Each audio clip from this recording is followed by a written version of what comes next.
现在，让我们来谈谈幸福。你觉得现在幸福吗？或许没有人特意问过你这个问题。我想也是，沉浸在幸福之中的人是不会考虑这个问题的，而现在觉得不幸的人，反而会想方设法去探求什么才是幸福。有这样一件事情，最近我的女儿结婚了。我想，女儿当时一定认为自己已经到达了幸福的顶峰。若果真如此，那么今后会怎样呢？只能是越来越不幸福吧。当然，我女儿是不会这样想的。但是，有些人认为，即便现在到达了幸福的顶峰，幸福也不可能永远持续下去。对于这些人而言，现在的幸福或许是不幸的开始。只有这样的人才会在幸福的时候就开始思考什么是幸福这个问题。哲学家三木清在其《人生论笔记》一书中说，人类的幸福需求正处于被抹杀的边缘。三木清生活的那个年代，属于不可以明确谈论个人幸福的时代。我们所处的时代，虽然与三木清所处的时代不同，但是与他所处的那个时代还是十分相似的。我认为，如何对待个人幸福，这是一个重要的问题。对于我们现在要探讨的何谓幸福这个问题，不晓得答案的人，或许正感到一筹莫展。他们不知道该从何处思考，该如何进行思考。面对这样的问题，若是答案能够像将硬币投入自动售货机，罐装饮料就会一下子自动出来那般简单就好了。可惜并非如此。正如有时候我们投入了硬币也没有任何东西出来一样，人世间没有答案的问题比比皆是。那么，若是没有答案，是否就失去了提问的意义呢？这也未必。何谓死这个问题就是一个例子。三木清说过，死是一种观念。人只要还活着，虽然可体验他人的死，但却无法体验自己的死。从这个意义上来说，有关何谓死这个问题，无论你怎么思考，都是毫无意义的。但是，对于没有答案的问题进行思考，并非毫无意义。为什么这么说呢？接下来我将告诉各位，有必要给幸福下定义吗？有关幸福的问题，我觉得也与上述问题相似。假如哲学家想要探讨幸福这个问题，首先会对幸福下一个定义。他们认为，若是在探讨时没有一个明确的定义，讨论就很难进行下去。这种做法本身没有错。柏拉图以对话的形式留下了一系列的作品。在许多篇对话中，是以苏格拉底之名与年轻人进行对话的。比如有一个以何谓勇气的提问开始的对话。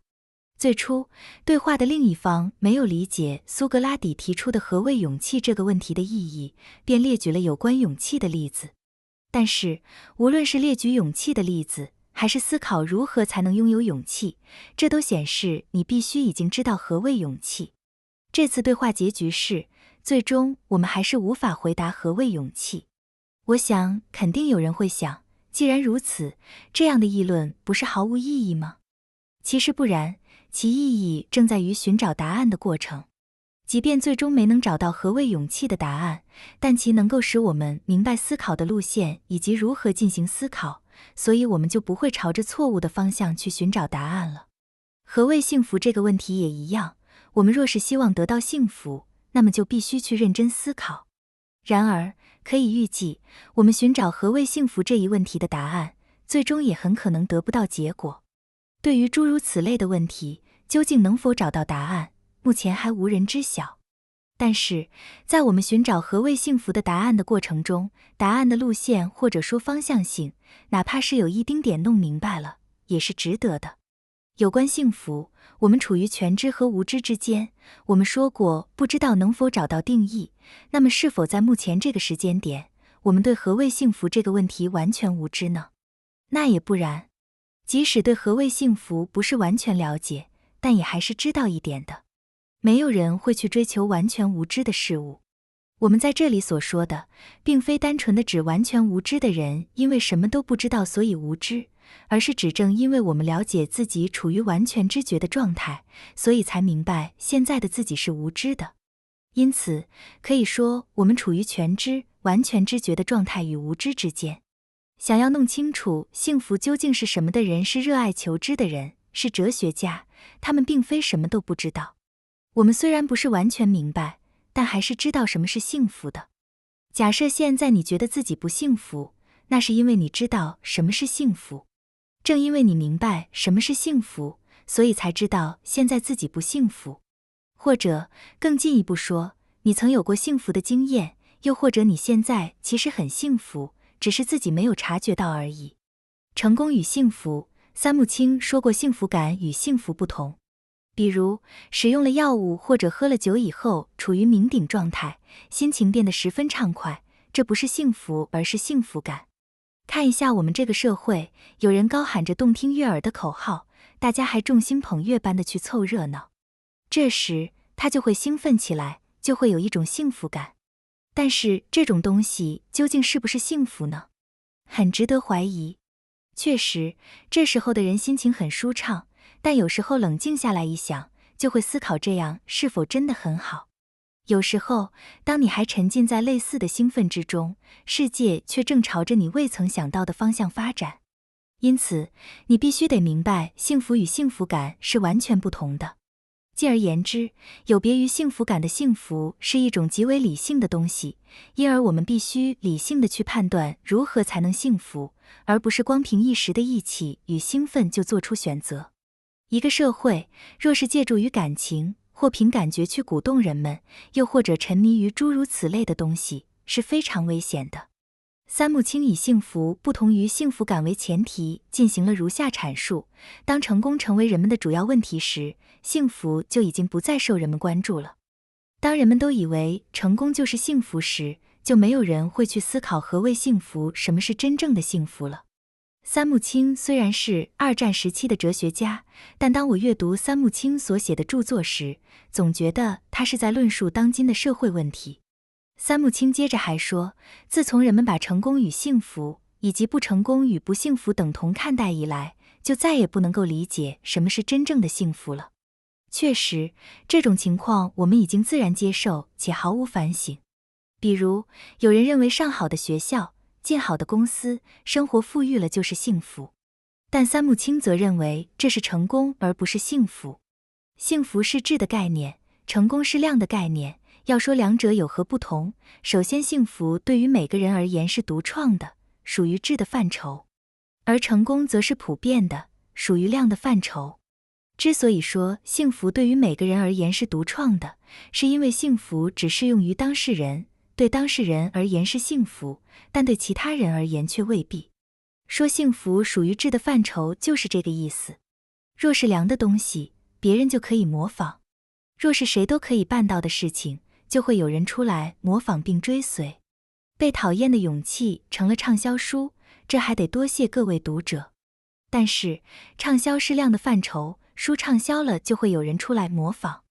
同样装订的书在书店比比皆是，也不是说把书弄成了同样颜色就一定畅销，但是当人们把畅销看作一种量的成功时，就会进行模仿。但是对我而言，畅销并非意味着成功，而是幸福。当然，能卖出去很多也是值得感激和庆幸的，但我的幸福不是数量能够衡量的。当我收到来信说被讨厌的勇气和接受幸福的勇气到了应该得到的人的手里，这位读者因此改变了自己人生的时候，我就会觉得写书真好。幸福与成功的区别就在于此，这是第一点。即便一事无成，也可以幸福。第二点就是幸福关乎存在，而成功关乎过程。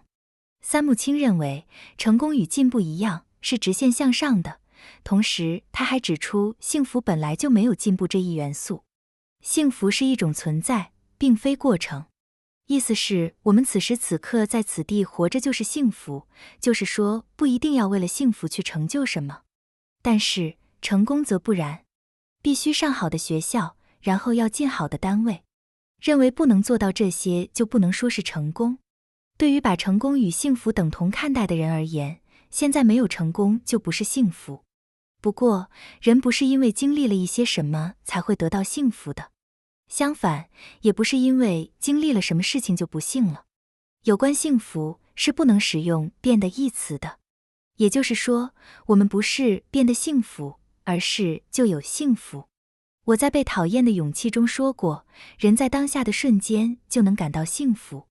所谓在当下的瞬间就能感到幸福，意思并不是说之前不幸福，而是我们实际上已经有幸福了，只是自己没有意识到而已。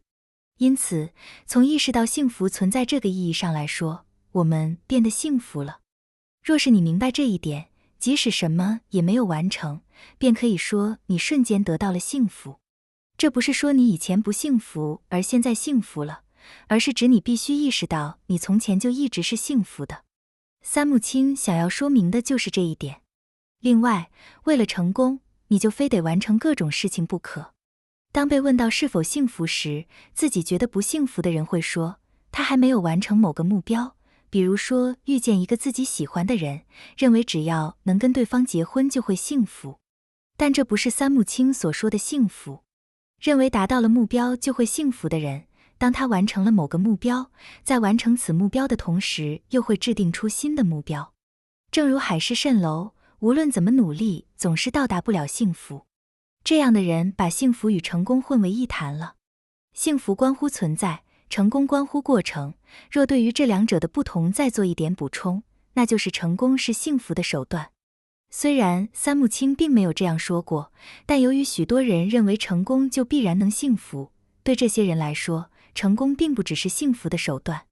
下面，我在各章的最后都有对各种咨询进行回答。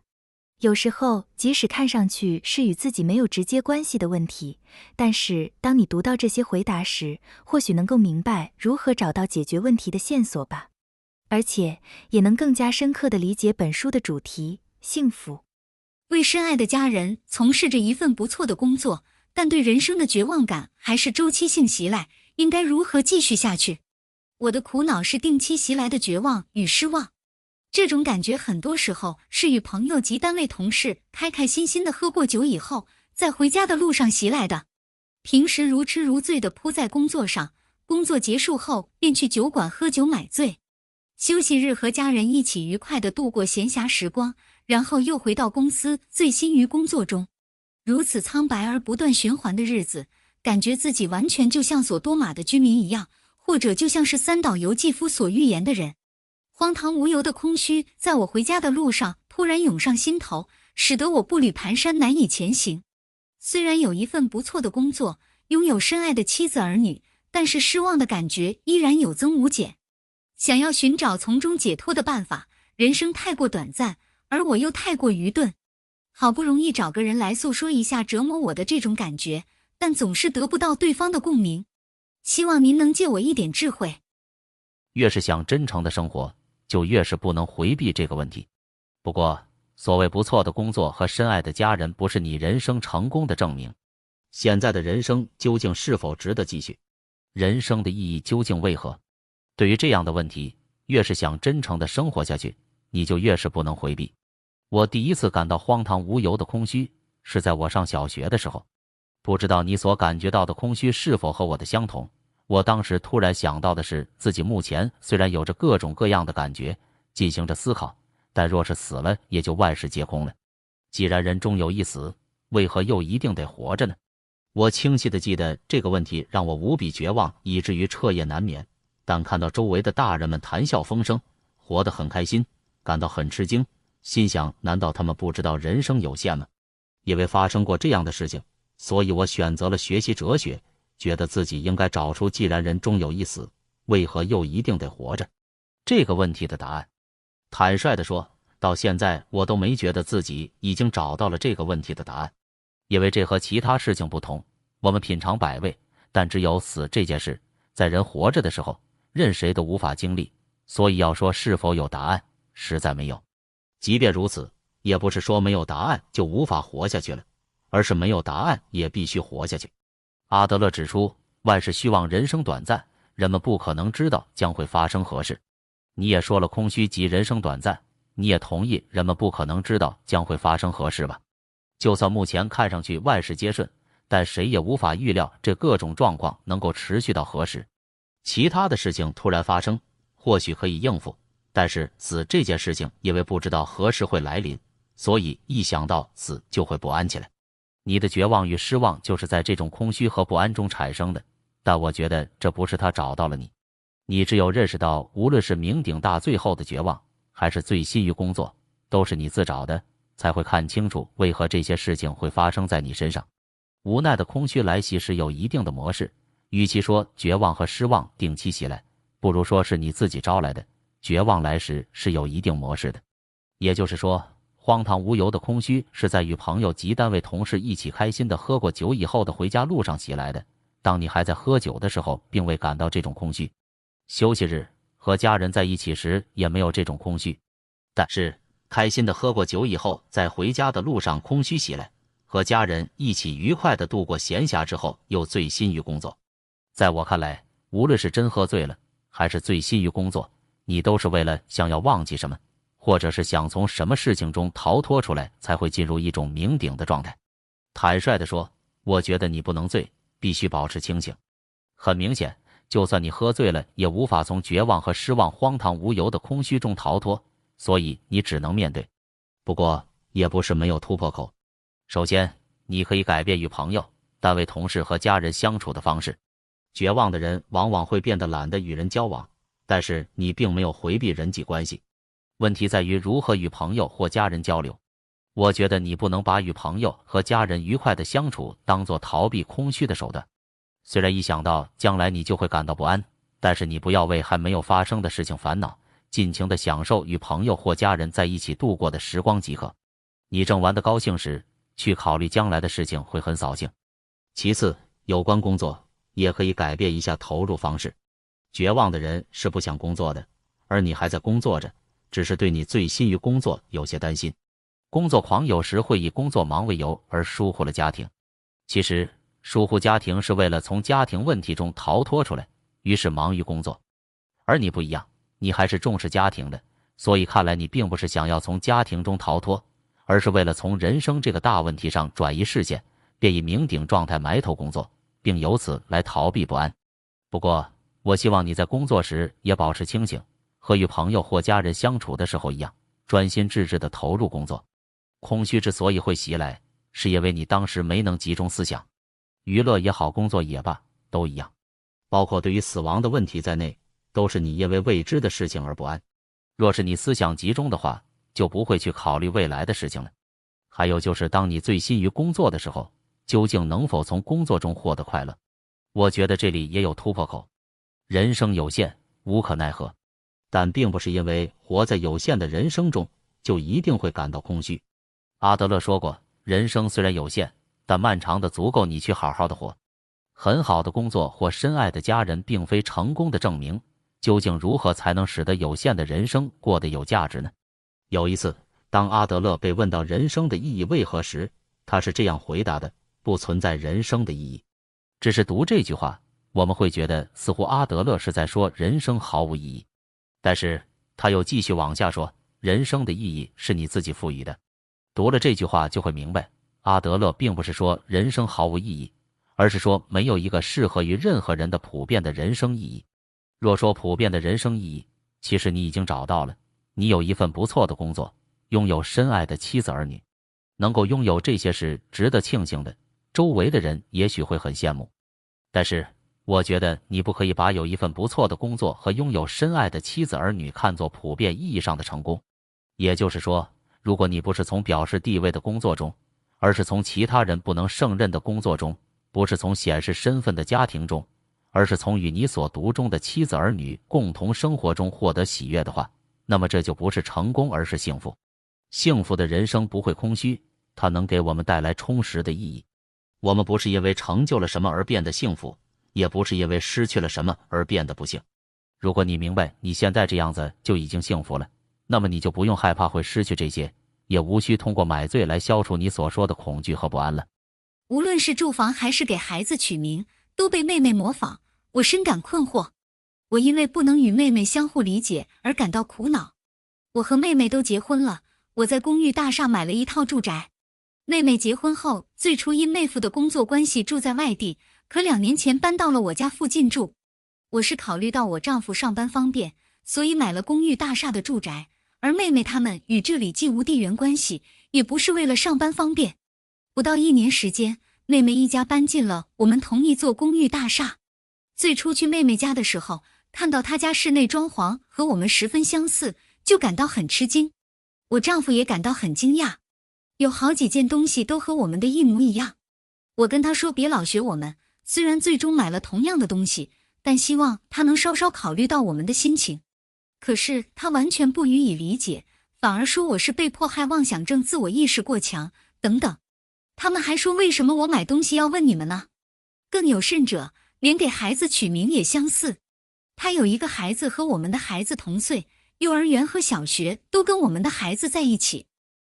如果他跟我们说觉得挺不错的，请允许我学学你们，或者说都是跟你们学的，不好意思啦等，这样我也会觉得他是考虑到了我们的心情，可反而说我是被迫害妄想症，弄得我心里很不舒服。我把这事告诉了父母，但父母对我说她是妹妹，你就忍着点吧。今后若是一直住在附近的话，是否能稍稍相互理解一点呢？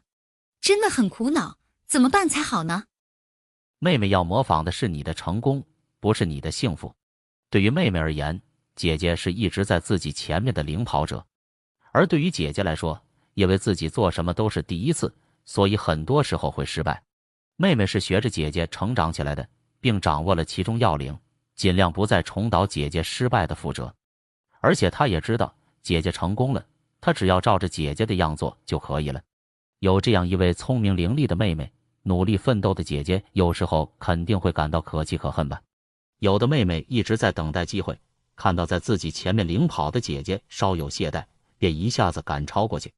确实有妹妹超过姐姐的，可是你妹妹总是跟在你的后头，一味的模仿，并没有想着要超过你，这是因为她觉得若是做的和你不一样，就一定会失败。幸福是模仿不了的，觉得自己超越不了姐姐，这就是妹妹的自卑。对此你也无可奈何吧。不过只有一件事情是你可以做到的，要知道妹妹想要模仿的是你的成功，而不是你的幸福。购买公寓、室内装潢、孩子取名、孩子上的学校，这些都是可以模仿的，而且你妹妹也是这样做的。但是就像前面说过的那样，那只是量的成功。很多时候成功会被看作幸福，若是你成功了，别人看到了就会想要模仿或是嫉妒你。另外，幸福属于质的东西，别人既不可能模仿，也不能够嫉妒。一家团圆就是幸福的一个例子，不是跟别人，而是跟自己的孩子、丈夫一起吃饭，说说笑笑，即便不是去高级饭店用餐，共享在一起的时间就是幸福。你能做的就是去追求你妹妹不能够模仿的质的幸福。每天都很犯愁，为抚养孩子感到不安和担心。虽然很想快乐的生活，可是我总是负面的看待事情，总是心情郁闷，很想改变这样的自己。1年前生下长子就患上了抑郁症，经历了一段非常痛苦的时期。所幸现在康复了，但再也不想有第二次了。可是我的性格完全符合抑郁型人格的特征，为担心自己今后是否很难克服这种痛苦而感到非常不安。很想改变自己看待事物的方法，每天能够开开心心的过日子。可是现在不是为了即将进入托儿所的儿子担心，就是想着若是有了第二胎，自己是否能够抚养。反正总是因为各种未知的事情而心烦意乱。如何才能不去想那些不必要的担心，每天愉快的生活呢？别担心，今天就像今天的事即可。当我们设想未知的将来时，人人都会感到不安。但是我们不能因为这种不安而把每天的生活弄得死气沉沉。我们静下来想一想，如何才能改变对事物的看法。其一，您儿子的事情，要相信他在进入托儿所以后，能够以自己的能力和老师、小朋友们和睦相处。就算是父母，也不可能和孩子一起待在托儿所生活吧。因此，若有必要，就跟儿子交代一下，告诉他有什么不会的就跟老师说。当孩子需要你们帮助的时候，你们就做一些力所能及的事情就行。独立是孩子的必修课，而处理好分离焦虑却是父母的必修课。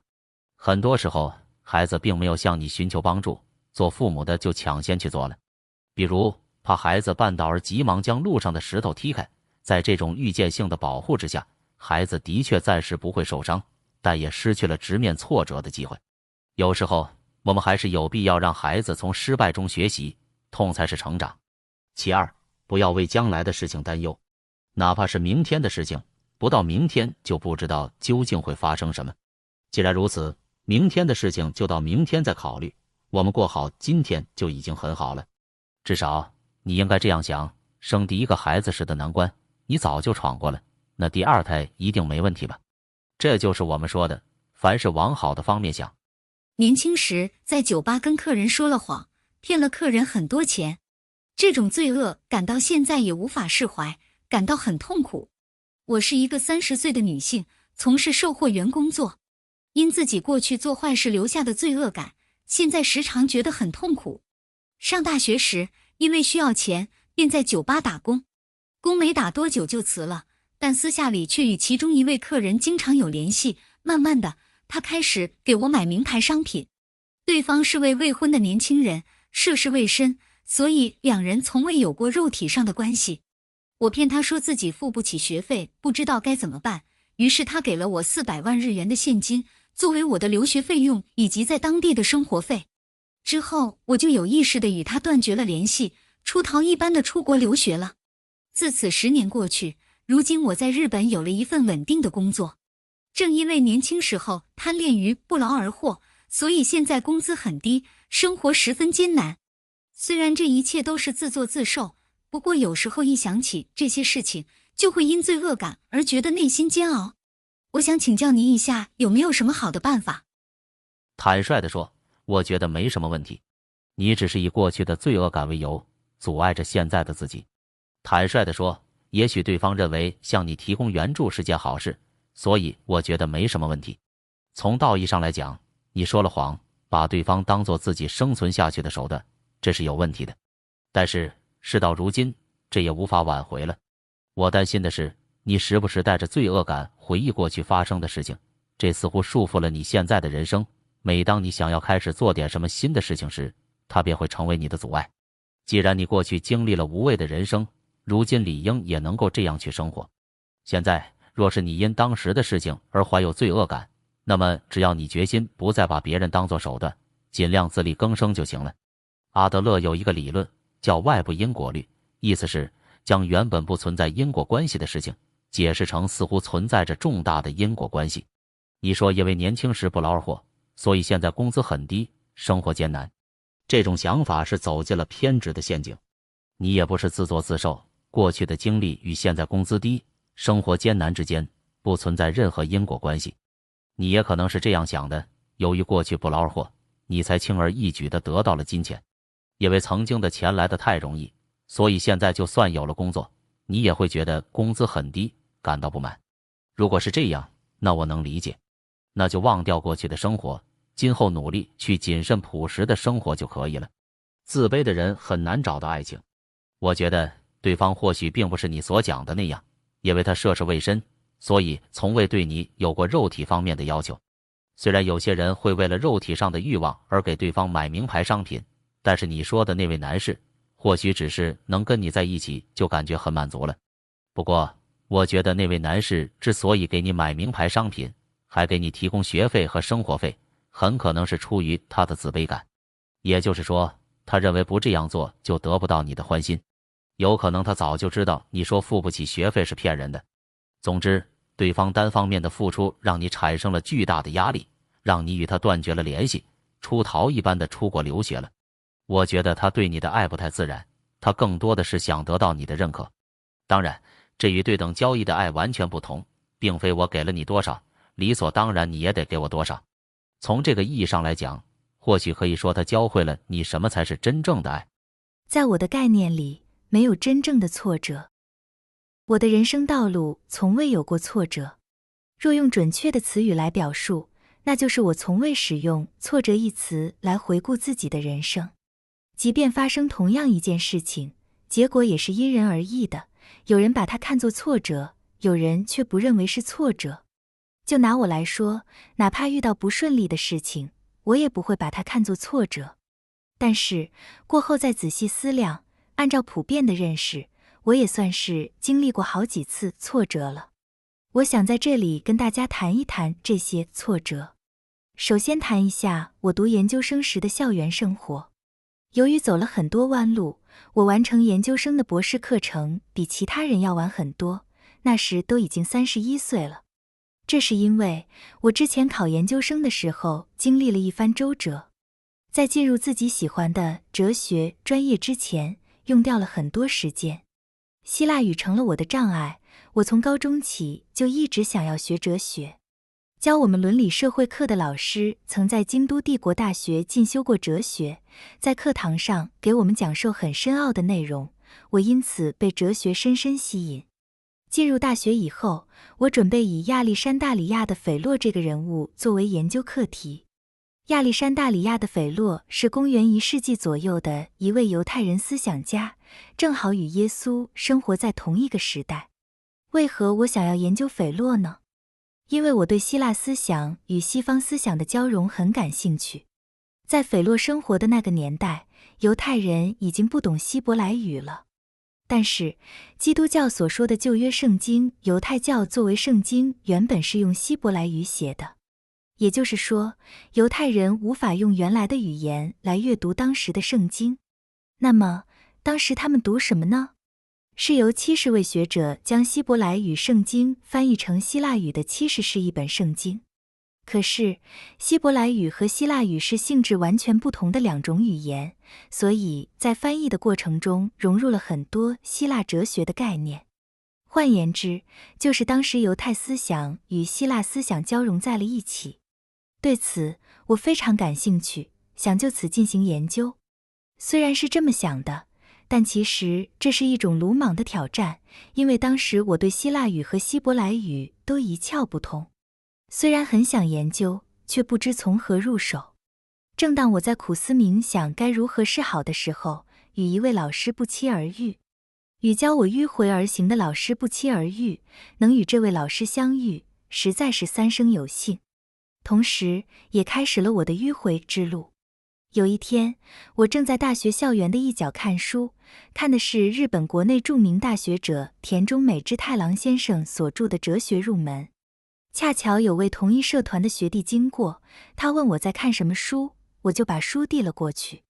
没想到，这位学弟将目光停留在了卷末的解说处，对我说：“写这解说的森进一，哲学家、小说作家，关西医科大学名誉教授先生是他父亲所执教的大学的同事，他们是朋友。”如今回想起来，假如当时我只是随便附和一声说是吗就完事了的话，就没有现在的我了吧。于是我拜托学弟，请他一定介绍我与那位老师认识。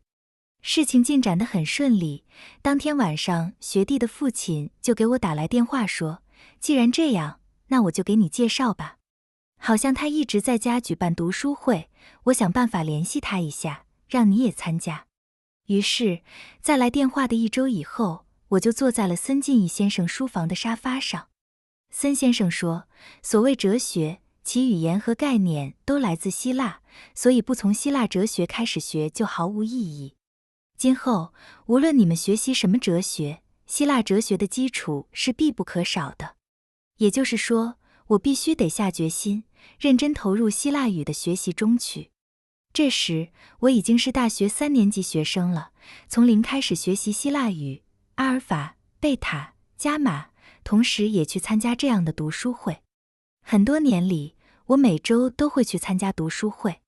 当时我跟森先生说自己准备从零开始学习希腊语，他说那样我得推迟1年毕业了。他说如果不推迟，那么我的希腊语水平就达不到研究生院的要求。我就想扎扎实实的把希腊语学好，即使推迟1年毕业也无所谓，没有一点犹豫。只是从结果上来说，我大学读了5年。或许有人会把这种迂回叫做挫折吧。只在大学里学的算不上哲学，我去森先生家不只是学习希腊语，还学习哲学，学习人生。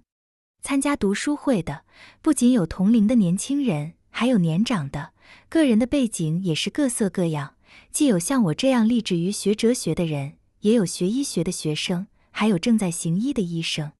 做医生的人理应每天都很忙的，可他们在来之前都已经预习好了。而我虽说目标是成为专业研究学者，但完全不能跟他们比，优秀的人真是太多了。我如果不是认真做了预习笔记来参加，否则就很难跟上。可是有的医生完全不用看笔记，非常流利地翻译着希腊语，给了我强烈的刺激。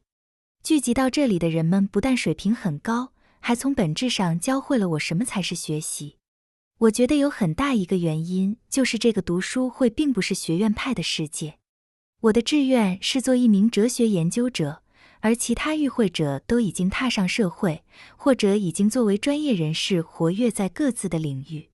这些人认真学习希腊语，学习哲学的态度，给了我很大的震撼。哲学原本的意思就是爱智。哲学绝非仅限于专业人士在大学学习的那些东西，是可以由不同类型的人以各种各样的形式进行学习和实践的。了解了哲学原本的面貌，我之后在学习哲学的方法上确实有了改变。大学毕业以后，我参加了研究生的考试，可第一次考研失败了。这也算是挫折吧。硕士课程的考试很难，还有希腊语考试，其考试内容及知识与英语、德语这样的近代语言的水平相同。拿到写满了希腊语的考卷，必须在规定时间内，不借助词典把它翻译出来。我自信自己学习希腊语很努力，短时间内已经达到了一定的水平，可谁知第一次却失败了。几经波折，总算考上了研究生，也没有多大进步。我的老师滕泽令夫先生，哲学家，京都大学名誉教授，在教学上很严格，他的学生几乎没有能读满2年正常的硕士课程就毕业的，读3年甚至4年也不算稀奇。我就读了3年。先生并没有直接指导我的硕士论文，可以说你选任何题目都行，反正不管你写什么都不会让你过的。就这样，虽然作为研究者的初级阶段进展不尽如人意，但幸运的是我选择了迂回战术，反而找到了通往希腊哲学的捷径。虽然在别人看来，我走的这条路充满了挫折，但我觉得对自己而言是找到了幸福。母亲的病教给我的道理。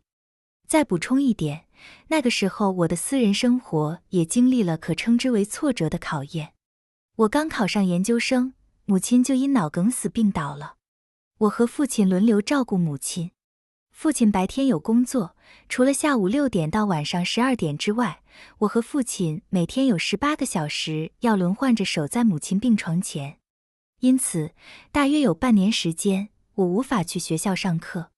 当时我感到很焦虑，因为自己要一直照顾生病的母亲，而同期入校的同学则正在不断的学习。我只能守在母亲躺着的病床边，拼命看希腊语的教科书。看护母亲的经历，对我而言也是人生的一大转折点。若是没有这样的经历，我或许就此成了一名哲学研究者吧。在母亲病床边度过的日子里，我一直在认真思考人生的意义和幸福。当然，这也是柏拉图哲学的课题，我也在看书学习。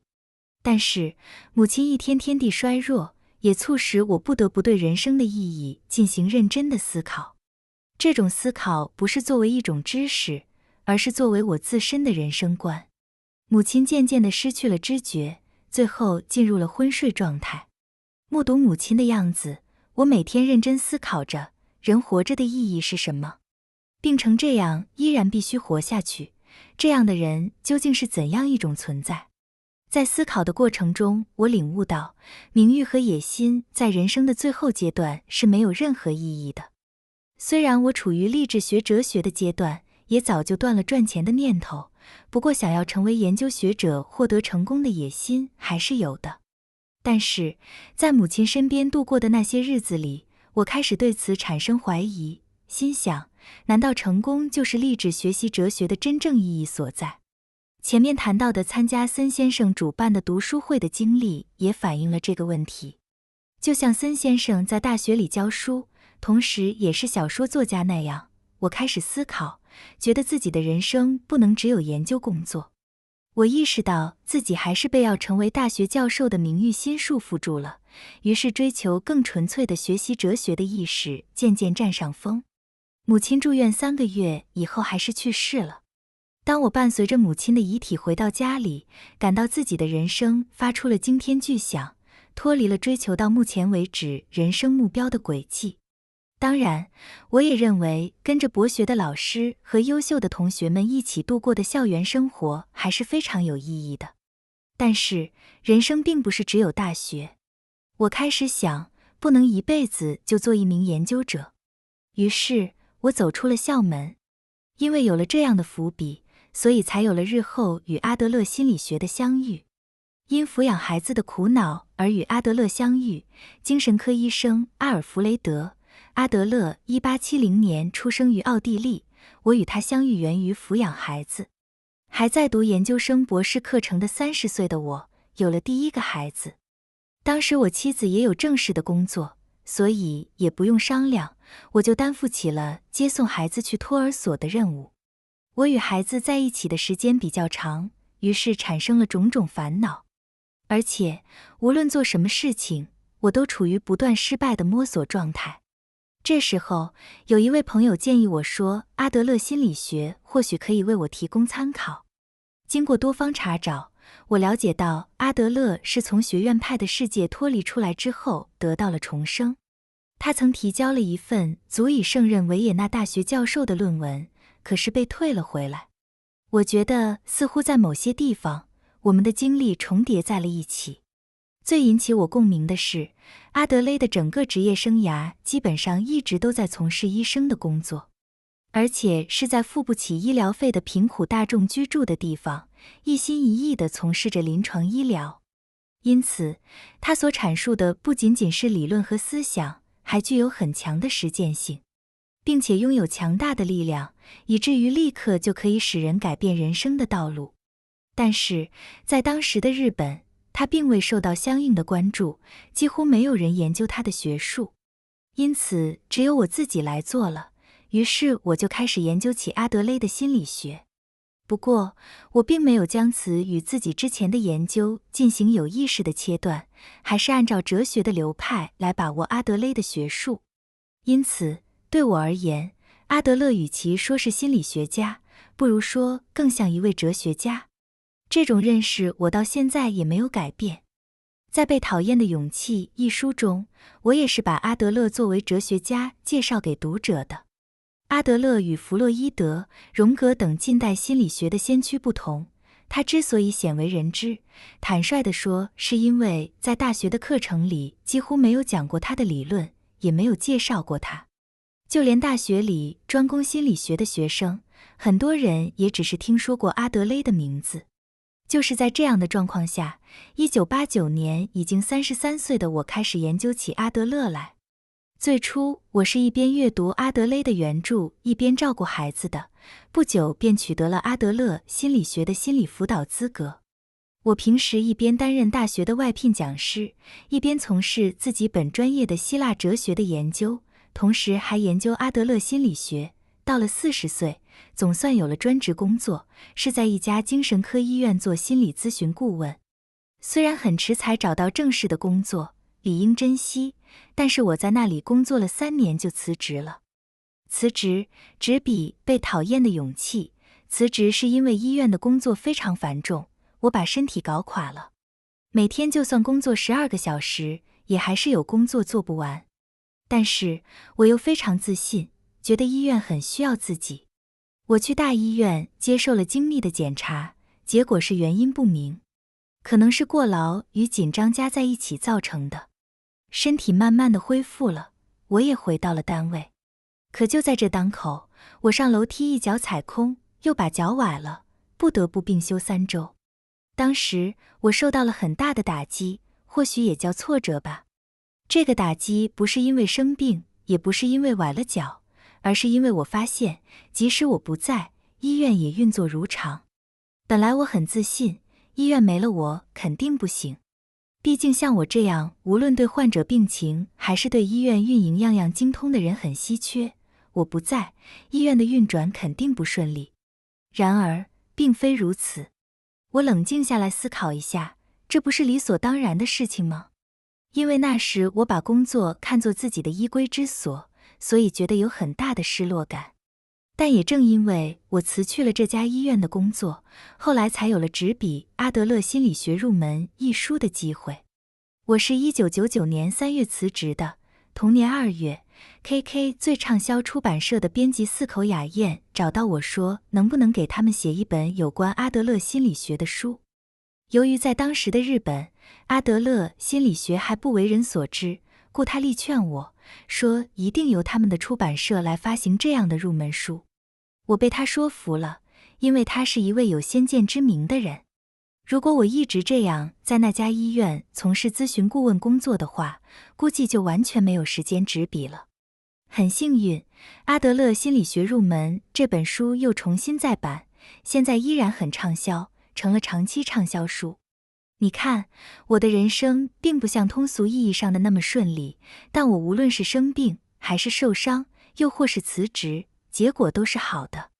而且，作家古贺史健读了《阿德勒心理学入门》以后，又促使我执笔《被讨厌的勇气》。不过，在这些书出版之前，我还经历了种种事情。以阿德勒心理学入门为契机，我不仅从事翻译工作，还一边进行研究和讲课，一边继续着写作工作。到50岁时，我因心肌梗死倒下了。当时我满以为心肌梗死是70、80岁的人才会得的病，所以50岁就得这病，是非常出乎我意料的。不过，母亲因脑梗死而去世的时候是49岁，而我和母亲是同一天生日，自己到了母亲未曾经历过的50岁这个年纪，早早就患上了心肌梗死，不由得担心起来，啊，我是不是和母亲一样，寿命不长呢？所有人遇到这种情况，大概都会有这样消极的想法吧。以为自己能活得更长久些，这么年纪轻轻就死了的话，该令人多么遗憾。幸亏我保住了性命。我恳求主治医生，无论我的病有多重，即使是一步也走不到外面去，只要能帮我恢复到可以写书就行。这场病使我清晰地意识到什么才是最重要的。因此，我出院以后真的写了很多书，现在依然每年都要写4、5本书。已成为畅销书的《被讨厌的勇气》一书的题目，也是在这样的写作过程中形成的。挫折的体验是获得幸福的机遇，回顾这些，或许很像是命里注定的情节。之所以有今天，是我忠实于自己使命的结果。向世界广泛介绍阿德勒这位伟大的先驱，是我的使命，这是其他人所做不到的事情。这份自信一直支撑着我。我在开始研究阿德勒时，并未将成功作为目标，我仅仅是认为必须这么做，才一直兢兢业业地进行着研究和写作。很多人都说是我掀起了一股阿德勒热潮，这只不过是从结果来看而已。即便是没有畅销，我依然会一如既往继续着这份特别的工作。对我来说，所谓成功没有什么意义，成功是很普通的东西，只要愿意，任何人都可以进行仿效。我的目标不是成功，而是幸福。幸福不是谁都可以仿效的。在很多书的写作过程中，我同时还翻译了柏拉图的对话篇，这对我而言是一种幸福。我想，应该不会有什么人羡慕我吧，因为这并不是传统意义上的成功。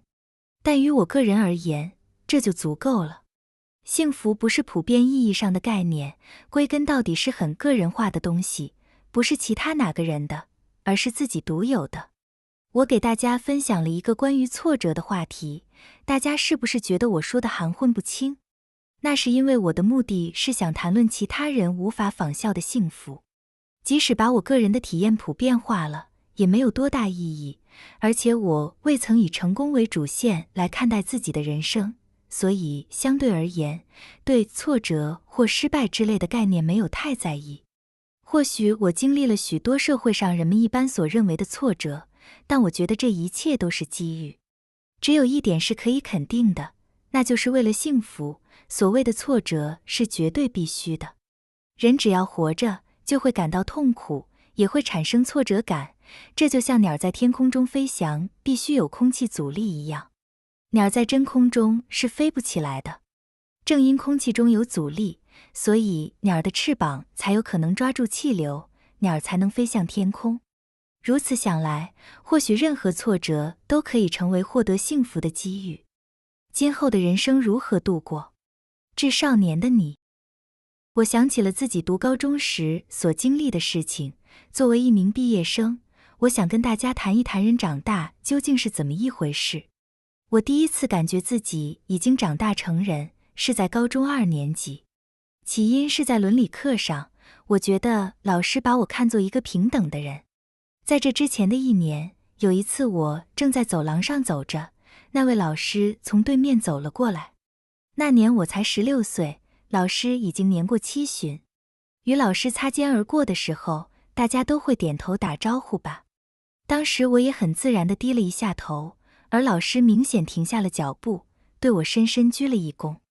这给我留下了极为深刻的印象。我一直在想，他是什么专业的老师呢？1年以后才知道，这位老师是教伦理社会的。老师在上课时，并没有因为我们还是高中生而降低深度。教科书上印有用粗体字标示的关键词，老师尽可能地用英语、德语、法语、拉丁语和希腊语将这些词整齐地写在黑板上。教科书中有一句话叫做"我是阿尔法，我是欧米伽"。看到这些，我瞬间皱起了眉头，心想这是什么意思啊？于是，这位姓蒲池的老师说："没关系，我会给你们解释清楚的。"然后发给我们2张复印材料，其中1张纸上复印的是古希腊语，阿尔法、欧米伽是希腊语拉丁字母的读音，还给我们发了拉丁字母一览表，并给我们讲解怎么发音。还有1张是新约圣经约翰福音中的一个章节，是用希腊语写的。照着这2张纸，我们不仅学会了怎么发音，还了解到了有关希腊语的初步解释。这就是我最初接触古希腊语时的体验。如今回想起来，从那时我就已经与哲学结下了不解之缘。不久我便开始学习哲学。虽然那时我觉得自己还是个孩子，但当我意识到这位老师将我当作一个平等的人来对待时，我便开始萌发出这样一个想法：从现在开始，我可以把自己看作成人了吧？可是社会并不把高中生看作成人，说都还只是高中生呢。从某种意义上来讲，这都是社会上的诡辩。因为要升学，所以为了考试而花费时间和能量，当然也很重要。不过现在回想起来，除此之外，我还想在高中学习与考试无关的更重要的东西，所以我学习很努力。自己的课题要自己负责。年岁的增长并不能代表内心的成熟，不是说一岁岁增加就成了大人了。要想成为大人有3个条件。成人的第1个条件，就是你能够对非得自己决定不可的事情做决定。我家住的离校区很远，也很偏僻。上小学时，以我们小孩子的脚步要走30分钟。因为住得远，所以放学回到家后，直到第2天上学，我都不会再迈出家门，每天如此。有一天，小学同学打电话来，邀请我出去玩。我觉得这件事情我不能擅自决定，就问母亲：现在我可以去朋友家玩吗？母亲回答说：这种事情你自己决定就行了。我很吃惊，心想原来这种事情是可以自己决定的。当时我意识到自己的事情得自己决定，而我却要求母亲来做判断。我开始明白，要成为大人，必须自己决定自己的事情。我经常使用课题一词来对该由自己决定的事情进行诠释。倘若要对课题这个概念下个定义，那就是当我们考虑某件事情的最终结局将落在谁的头上，或者说谁必须担负起某件事情的最终责任的时候，就知道这件事情究竟是谁的课题了。举一个最简单的例子，学习或不学习究竟是谁的课题呢？很多人误以为学习是父母的课题。这样的父母若是看到孩子在玩耍，就会说：给我好好学习。按理说，说这种话是不应该的，也是不能说的。因为学不学习是孩子的课题，不是父母的课题。大多数父母都会习惯性的去干预孩子的课题，以至于我不得不进行如下说明：人际关系中的纷争，都是因为你入侵他人的领域，或者是自己的领域被他人入侵而引起的。不妨设想一下，如果你不怎么想学习，却突然被别人教训说要好好学习，你会有什么感觉？我想你一定会产生排斥心理。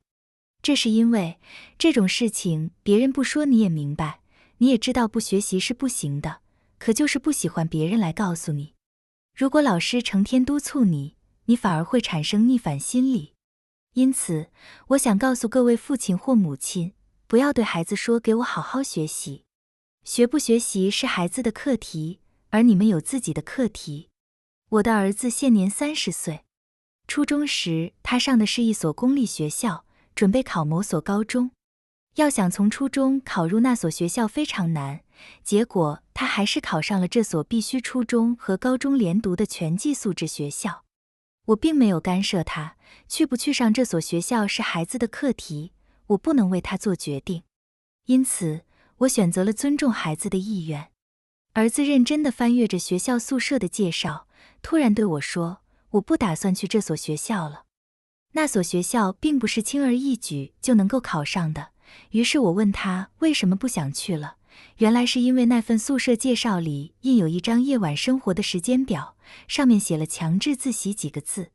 他说：“自习怎么能强制呢？自习本该是自觉做的事情，却规定强制实行，我可不想去那种学校。”于是他就很干脆地放弃了入学资格。当然，这并不是个偶然事件，因为在这件事情之前以及之后，他的自主性都是很强的。他能准确地判断哪些事情该由他自己负责。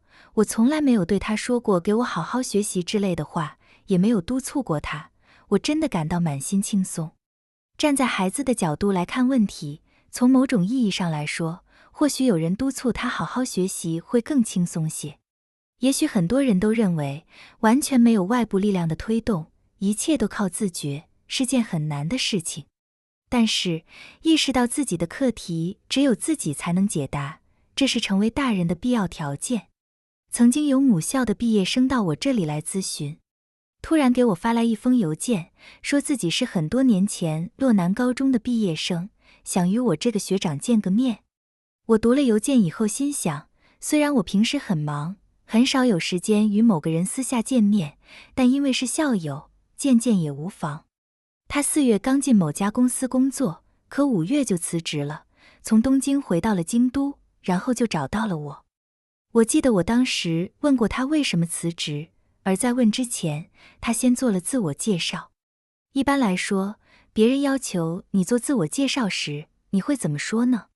我以为他会介绍自己对什么感兴趣，最近在读什么书，喜欢什么样的音乐，等等。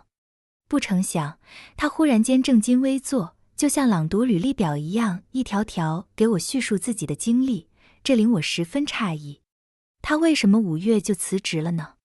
很可能是进那家公司并非他个人意愿，他糊里糊涂就进去了。他成绩很好，幸运地进入了洛南高中，在高中成绩也很优异，随后考上了京都大学。之后他也不清楚自己到底想做什么，便在学长的推荐下进了那家公司。在4月进入那家公司之前，一切都很顺利，但进去以后发生了2件事情，令他萌生了离职的念头。其一是突然被分配到了营业部门，上司吩咐他去找客户签合同。我想，那位上司实际上也没有期待他能够拿到合同，吩咐他去执行，也可能是公司的常规做法，让新人吃点苦，经历一些困难，对他们来说是很重要的锻炼。在这之前，他一直是个精英，结果却拿不到合同。对他来说，这是人生中遇到的第一次挫折。这样的经历，大多数人在进入大学之前应该也有过很多次了，可他此前一直比旁人优秀，所以他因为这个小小的失败受到了很大刺激。其二是他看到上司和学长的工作状况，觉得似乎一点也不如曾经想象的好，感到他们一点也不幸福，所以就辞职了。为什么他觉得他们不幸福呢？我们得好好的思考一下。这件事还关系到后面的话题，你们就暂时先存放在头脑的一角吧。发生了这2件事情后，他5月初就早早辞了职，回到了京都。之后，他找到了其他工作，开始了自己选择的人生道路。如果本该是自己的课题，结果却随波逐流，依靠别人去做决定，那么无论长多少岁，也不能说心智成熟了。心智成熟的第一个条件就是自己的课题自己做决定，培养自我价值感，我决定我的价值。成为大人的第2个条件是能够自己决定自己的价值。阿德勒说过，人只有在感觉自己有价值的时候，才可能获得勇气。从这句话中我们可以知道，很多人认为自己没有价值，很多人对自己持否定态度，觉得自己并不是什么了不起的人，微不足道。前来找我咨询的人几乎都这样认为。如果你觉得自己有价值，就会爱自己。自信满满的人也会更爱自己。然而，在做心理辅导的过程中，我问咨询者，你觉得自己有价值吗？你爱自己吗？几乎所有的人都回答说，如果一定要回答的话，那就是不喜欢自己，甚至有人还说最讨厌的就是自己。当别人问是否爱自己的时候，能够举起双手大声说非常爱的，也只有精力充沛的大板大妈们。除此之外，能够毫不犹豫地说爱自己的人真的是少之又少。为什么必须认为自己是有价值的呢？因为就算你讨厌这样的自己，也不可能像买电脑和手机等用具那样重新买一个自己。无论你有什么样的缺点，也不可能与自己断绝关系，不可能重新买一个我来置换现在的你。自我价值感低的人，自卑的人是得不到幸福的。幸福的必要条件是认可自己，爱自己。其原因容我后述。要有直面结果的勇气。阿德勒说，人只有在感觉自己有价值的时候，才可能获得勇气。那么，是一种什么样的勇气呢？这里所说的勇气有2层意思。其一是直面课题的勇气。如果你是学生，那么你目前的课题就是学习，必须要有面对学习这个课题的勇气。那么，为什么面对学习需要有勇气呢？若是有人考试总能取得好成绩，能轻而易举地进入自己理想的大学，这样的人大概目前不会有什么烦恼。相反，有的人对于结果会产生恐惧和不安。我想，在学生时期，或许很多人都没有听过父母的鼓励。有少数的父母可能会这么对孩子说，你这孩子真的很聪明，如果能认真学习，就一定能取得好成绩。如果你是有自信的人，听了父母的鼓励，自然会更加勤奋地学习。倘若你认为自己即使是努力了也是徒劳，那么这种鼓励也毫无用处。为什么这么说呢？因为你觉得，与其面对努力了也没有取得好成绩这个现实，还不如一直活在如果我认真学习了，肯定就能取得好成绩的幻想中，因为后者会让你更轻松，让你将自己的失败合理化。尽管父母和周围的人鼓励你，给你足够的认可，告诉你你是个聪明的孩子，但你还是不行动，因为你没有直面自己课题的勇气。也就是说，你害怕体验到现实。但现实就是现实，不管你考试成绩有多差，也只有自己认识到自己的不足，下次考试努力争取好成绩。认清自己的现实状况，要有从自己目前所处的现实出发的勇气。无论做什么事情都不容易。人生的道路上，不只是考试，还有更大的困难在等着你。自己的课题也不是轻易就能够达到的。即便如此，当你通过努力最终完成的时候，就能获得成功的喜悦。因此，希望大家无论如何都要具有直面自己课题的勇气，敢于自信的勇气。所有的烦恼都来自人际关系。其二是要有进入人际关系的勇气。为什么说走进人际关系需要勇气呢？因为在与人接触的过程中，一定会产生摩擦。在座的各位，一定有人缘特别好，有很多朋友吧？但是，在与朋友的相处中，并非一直都会顺顺利利，我们周围的人也并非全部都是善者。有时候，有人会说一些很难听的话，你也可能会被人嫌弃，或遭人背叛，或被人憎恨，这些都是不可避免的。即使遇见自己喜欢的人，因为自卑，你也不敢向对方开口告白。我上学的时候读的是男校，所以就算有了喜欢的人，也不可能在校园里碰面。比如，你在班上有自己喜欢的人，向对方告白后，若是对方说也很喜欢你，那事情就很简单了，没有比这更开心的事情了。但是，女孩子有时候说话是很刻薄的，她们会说我从来都没有把你当男生看待，或者说从普通朋友开始吧。这些都属于比较委婉的拒绝。有的人就会想，与其被对方拒绝，还不如一直憋在心里，不向他告白。人有这样的想法不足为奇。如此这般，人际关系是很麻烦的。阿德勒说，所有烦恼都来自人际关系。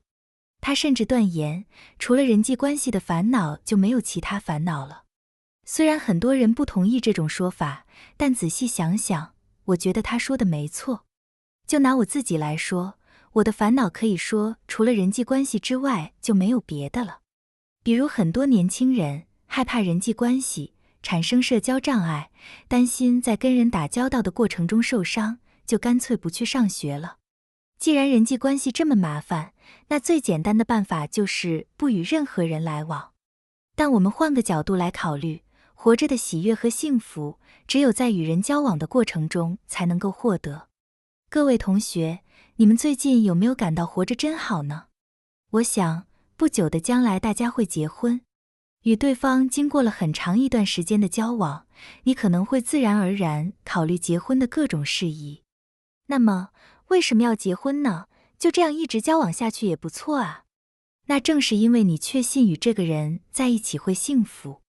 如果你心存疑虑，觉得与这个人结了婚也不会幸福，那肯定不会这么义无反顾地走向婚姻。即便是在数年以后，你才明白当时决定结婚是个错误，至少在当时，你应该是认为在与对方的相处中是能够得到幸福的。为了能够感受人生的喜悦，就必须进入人际关系之中。虽然在与人交往的过程中会遇到很多烦恼，但为了得到幸福，我们必须有进入人际关系的勇气。如果你认为自己没有什么了不起，是一个微不足道的人，可能就会丧失这种勇气。我想说的是，现实情况恰恰相反，正是因为你逃避人际关系，回避与人接触，才逐渐丢掉了自我价值感。大多数陷入自卑的年轻人都会有这样一个不合理的信念：我自己都不喜欢自己，别人有什么理由会喜欢我呢？因为钻了这样的牛角尖，所以即使遇上了喜欢的人，也不愿去表白。对于这样的人，必须想办法找到自我价值感。要想获得进入人际关系的勇气，进而拥有直面自身课题的勇气，就必须认识到自己是有价值的。而自我价值感的核心在于，只有自己才能找到自身的价值。我们不需要由他人来确定我们的价值。不管他人是怎么看待你的、评价你的，你都能够认识到自己是有价值的。别人的评价不等于你的自身价值。然而，几乎所有人都是从小在表扬声中成长起来的。同学们一直以来也都是如此，取得了好成绩就会受到表扬。或许真正的坏孩子并不多，但从小一直在了不起呀。真厉害的表扬声中长大的人，无论做什么事情，得不到别人的认可，就会感到内心不安，总是希望有谁对自己做出正面的评价，以赞美的形式表示认可。如果不这样，好像就看不到自身的价值了，所以很多人依赖于他人的评价而活着。但是，来自他人的评价与自我评价、自身价值本质上是不同的。比如说，在日常生活中，你有没有被别人说过你这人真讨厌？被别人说真讨厌，你就会情绪低落，但并不是因为他这样说了，你的自身价值就因此而降低了。反过来，如果有人说你这人真好，你就轻飘起来。若是你喜欢的人这样说，那你就会飘到天上去了吧？然而，那只不过是对方对你的评价而已。你必须明白，你的价值并不会因为那句话就提高。了解评价与价值是完全不同的，这很有必要。成功考入大学，毕业之后也找到了自己想要的工作，一路上都顺风顺水。若是一直能够如此顺利也挺好，可惜这样的人少之又少。我的朋友中，有人就业考试考了20多家甚至30多家公司，一直被拒之门外。但是我清晰地告诉他，这只是某家公司对他的评价而已，与他本人的价值完全没有关系。我就是这么认为的。要把评价与价值区分对待，自己的价值由自己决定，这在人的成长过程中是非常重要的一个标志。丢弃以自我为中心的思维模式。成熟的第3个条件就是丢弃以自我为中心的思维方式。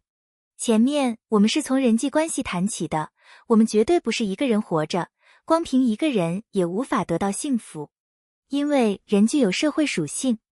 我们每个人都是在与他人的联系中活下来的，与人断绝了关系，就无法生存。现在你们可能都不记得了，你们在出生之后的很长一段时间里，如果没有父母的保护，是片刻都无法生存的。孩子一出生就必须得到父母的照顾。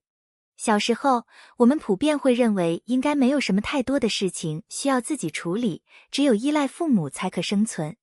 这与我前面提到的自己决定课题这个话题有关，父母总是觉得孩子无法独立处理一些事情，总是像小时候那样看待孩子。这样抚养起来的孩子，即便将来长大成人，也会理所当然地认为别人会为自己的事情负责，完全没有想过自己应该为他人做些什么。碰到自己喜欢的人，只在意对方能为自己付出什么，若是对方的付出没有达到他的要求，就会感到很失望。因为从小受到父母的宠爱，很多人觉得别人的付出都是理所当然的。我很想对这样的人说，你不能永远只想着从别人那里得到爱，衷心希望你能成为一个敢于为他人付出，而不是只会索取的人。在演讲时，我经常这样想，刚开始站到这里，没有一个人是我认识的。暂时聚集起来的共同体或许不会持续很长时间，演讲会一结束，大家几乎一辈子都不会再相见了。当我被允许站在这里，哪怕是瞬间的共同体，也能够感受到自己就是其中的一员。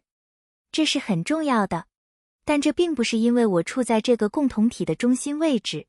有一种说法叫做其中之一 one of them， 我们都只是很多人当中的一个。而所谓的不成熟，就是指你把别人的给予看作理所当然。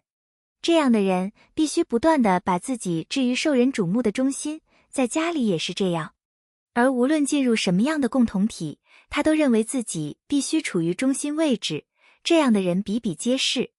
我们必须丢弃这种不成熟的思维方式。我可能说的比较严厉，这种人很多时候是无法找到自我价值的。那么，怎样才能找到自我价值呢？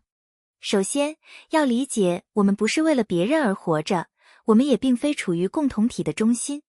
其次，虽然我们在人际关系中获得了别人的帮助，但同时也要想想自己是否能够为他人做些什么。当你身体力行，能为他人做些什么的时候，才会产生贡献感和成就感，才会第一次感到自己是有价值的，才会摆脱自卑，最终也将会得到他人的好评。阿德勒说过，人只有在感觉自己有价值的时候，才可能获得勇气。那么在什么情况下才会认为自己有价值呢？他接着又说，那就是当感觉到自己对他人有用的时候。当你觉得自己对某人是有用的，是做出了贡献的，你就能拥有价值感。也就是说，要想感受到自己的价值，首先必须为他人去做自己力所能及的事情。如果能够为他人做出贡献，即使得不到对方的认可，应该也能够确切地感受到自己是有价值的。比如，如果你学习很好，就必须运用这种才能为他人做贡献。听说学习好的孩子们经常会遇到这样的事情，当他们在考虑读大学的时候，都会讨论是去上东京大学还是京都大学，或者是读医学院。努力学习考上大学，成为医生，确实是件很重要的事情。但是，不能仅仅是为了自己才去这么做。若是你具有这样的才能，希望你能够为他人去发挥这种才能。我想，一个天赋异禀的人，也只能在为他人付出的过程中，才能拥有足够的成就感。即使觉得学习很辛苦而想要退缩，也一定有勇气克服困难。能思考自己可以为他人做些什么，这就是自己变得成熟的第3个条件。也就是说，不可陷入以自我为中心的思维方式之中。只要存在，就有价值。说到为他人做贡献，是否一定要做到些什么？是否我给大家留下了一定要以行为来衡量的这样一种印象呢？我怎么做才能告诉大家，尤其是告诉年轻读者，其实并非如此呢？直到现在，这个问题依然困扰着我。到目前为止，我首先谈了每个人都是有价值的，又讲到要想拥有自我价值感，就必须为他人做出贡献。还列举了这样的例子来进行说明，指出若是你学习好有才能，就要为他人去发挥这种才能。不过，希望大家一定要牢记，所谓人的价值，所谓做贡献，绝不是仅凭才能和能力就可以衡量的。在座的各位同学，或许都可以在各自不同的环境中有所作为，为社会做出贡献。不过，也希望你们了解到，我们这个社会存在着各式各样的人，不是只要自己好，自己有所得就行。虽然你能够发挥自己所具有的才能，但是也希望你们知道，在这个社会，有的人无法通过为他人付出来展示自己的价值。我曾经在某家精神科诊所工作过，1年当中每周只工作1天。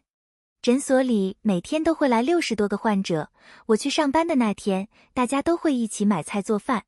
早上来到诊所，工作人员都会告诉患者们要做什么。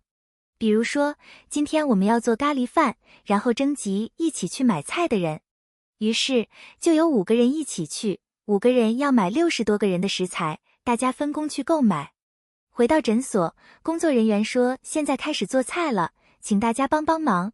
于是又有15、16个人过来帮忙。午饭前要做好60多份咖喱饭。午饭时咖喱饭做好了，工作人员就向大家宣布说咖喱饭做好了，大家一起吃饭吧。于是患者们从诊所的各个角落走了出来，大家一起吃饭。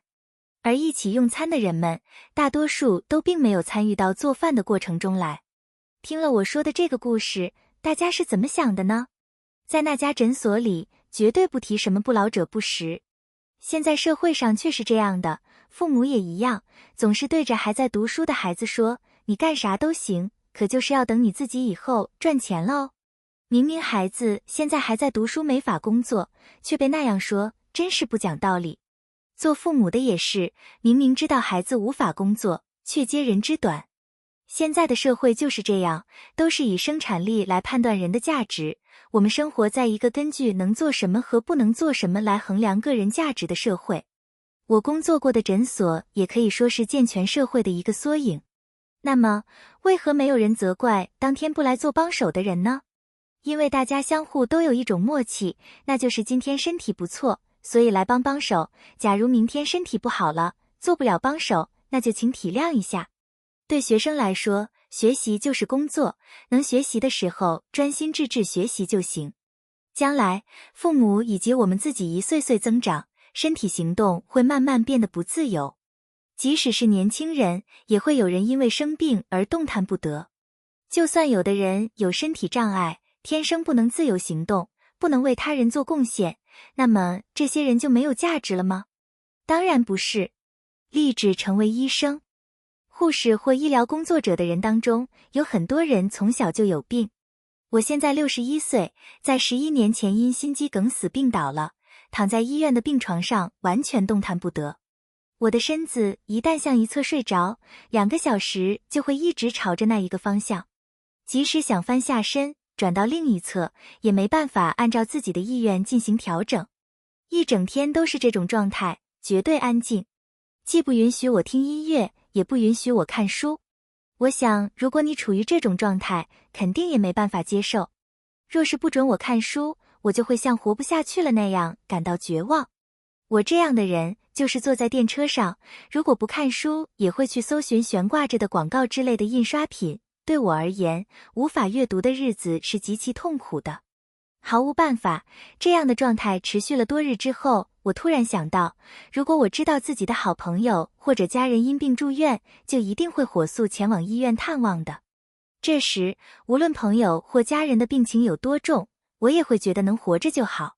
而我目前的状况也让我有了这样的想法，只要能活过来就是万幸了。一定有人会因此而为我感到高兴的吧？或者说，自从我意识到自己能活过来就是对他人的贡献以后，精神上也安定了下来。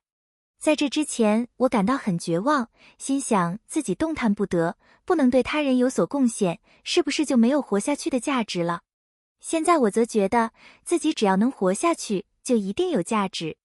很多父母都会为孩子的事情而烦恼，比如早上9点看到孩子漫不经心的起床，感到很生气，就想对他说，你知道现在几点了吗？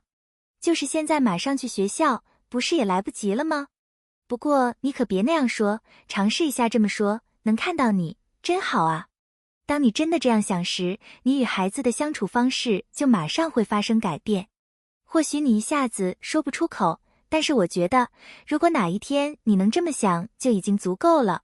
再回到刚才我的故事里，由于我在精神上安定下来了，虽然还得住院，但身体却慢慢好起来了，甚至能够考虑自己是否可以为他人做点什么了，便开始与病房的护士和主治医生进行交谈。于是乎，有人觉得我讲的事情很有意思，有人在给我做护理的间隙跟我聊天，还有人在上班时间结束以后来我的病房跟我交谈，甚至有人在不上班的日子穿着便服到我的病房里来。主治医生尽管工作繁忙，但复诊到我这里就会一屁股坐下跟我聊起来。我感觉自己这个患者倒是在给人做心理辅导了。这么一想，就更觉得自己也在为他人付出啊。有一天，医生看到我在病床上校对书稿，就对我说，请你写书吧，因为书能留下来。一般来说，医生看到因心脏病倒下的患者，就会阻止他做这些事情。一开始，他连书都不让我看呢，更何况校对书稿精神会高度紧张。可这位主治医生看到我对着稿件字斟句酌的时候，不但不阻止，反而鼓励我写书。这句话给我带来了希望。为什么这么说呢？我想生过病的人都懂，如果医生对你说这病很快就会好的，反而会有抵触。因为即使医生说马上就会好起来的，可你知道自己好不了。当医生对你说马上就可以康复，你就会反驳说你什么都不知道啊。这位医生说因为书能留下来，一方面是承认我的病情不可预测，同时又说请写书吧，这是给了我一个承诺，保证能让我恢复到可以写书的状态。因此，我决定出院以后就写书，到现在已经有11个年头了。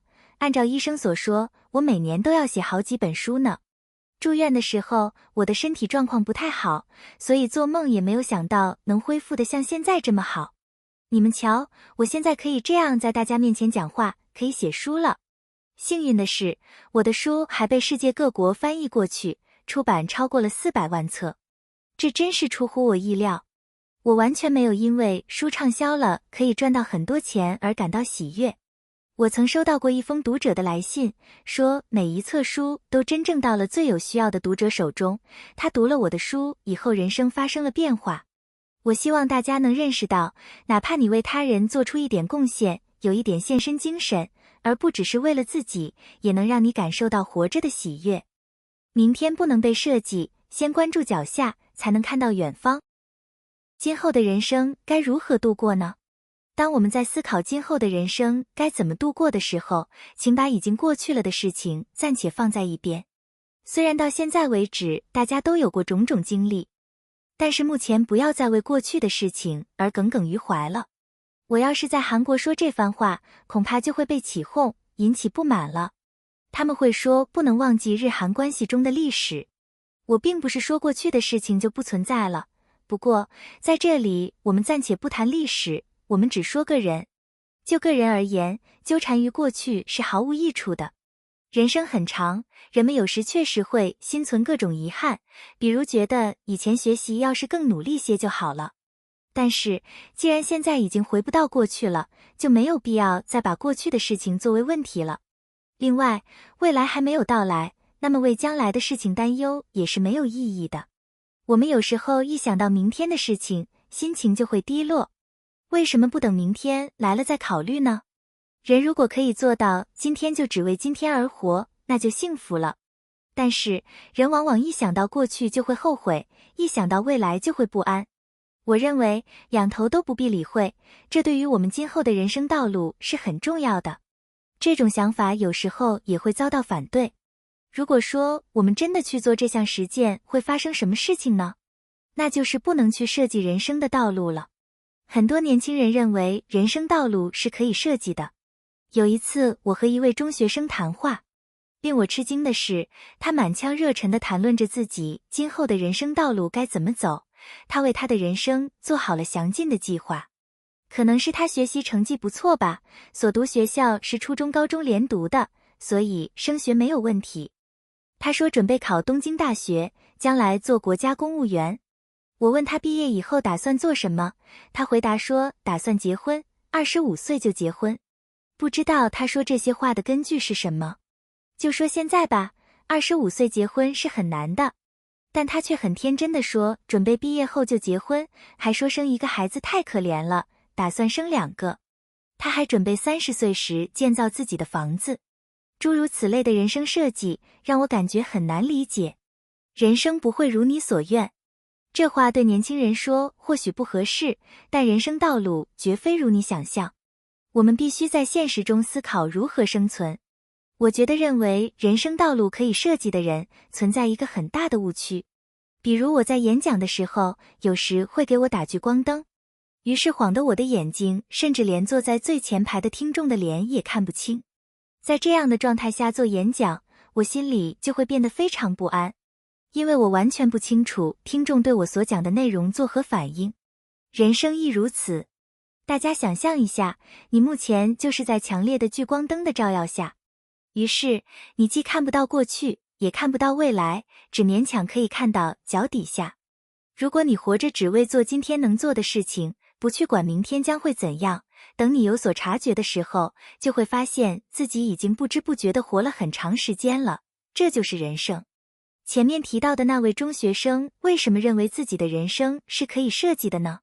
那是因为暗淡模糊的光线照在了他现在的人生，他就总觉得自己能看到人生的前景。我们只能珍惜当下这一天。对于很多来做心理辅导的人，我也只能这么说。很多家长是因为孩子不愿上学而来找我咨询，是不是这孩子不上学，家长就不幸福了呢？并非如此。我总是对他们说，孩子去不去学校是孩子自己的事情，父母的幸福感不应该因此而降低。人的幸福并不能由某件事情发生与否来决定。我觉得我们必须认识到，幸福是当下的感觉，是瞬间的感觉。因此，我特别想对年轻人说，现在不是今后人生的准备期，现在并不是彩排，现在就是你的真实人生。就像大家一路走来会经历大大小小的考试，如果每一天你都把该做的事情做了，等到了考试的那一天，即便你不知道自己是否能顺利通过，但只要你为了今天这一天尽自己的努力去做了，我想很多事情自然而然会发生变化。我们不要因回忆过去而后悔，也不要因考虑将来而担忧，顺其自然，日子一天天过下去就行。话虽如此，但最后我还要告诉大家，走路只看脚下是会摔跤的。当然，不看脚下肯定也不行。据说希腊有一位名叫泰勒斯的哲学家，走路老是看着天上，结果掉到沟里去了。因此，看着脚底下走路很可靠，但也必须看看远方。要说远方看不见，确实也看不见。我们可以把远方比作北极星。如果有人问我，下雨天看不见星星，怎么办？我可回答不上来，但是北极星永远在同一个地方闪烁着光芒，不管你是否能看到它，它都在那里。希望大家不是只看脚下，就像观察北极星那样，也经常看一下理想。这就是前面所说的，为他人付出自己的价值，切切实实的把今天能做的事情做好。我想大家能这样度过自己的人生就很好。咨询1，兼职单位的前辈对我的指导近似于欺负，难以理解。我在做兼职，比我早半年进去做兼职的前辈经常用刻薄的语言斥责我。我才做1个月，打算向他请教一下经验，然后记在本子上，边看笔记边做。结果他说，你也不想想，这会给人添麻烦。我忙着呢。那位前辈的本职工作是色彩治疗，看到他通过博客给别人讲解如何与人接触，我感到很愕然。他在博客里说什么笑容很重要了，请别人在精神崩溃之前到他那里去做心理咨询了，等等。他在网络上那样温和而耐心地开解别人，对我却不断做一些近乎欺负人的行为，实在令人很难理解。我有时甚至想过以子之矛攻子之盾去反驳他。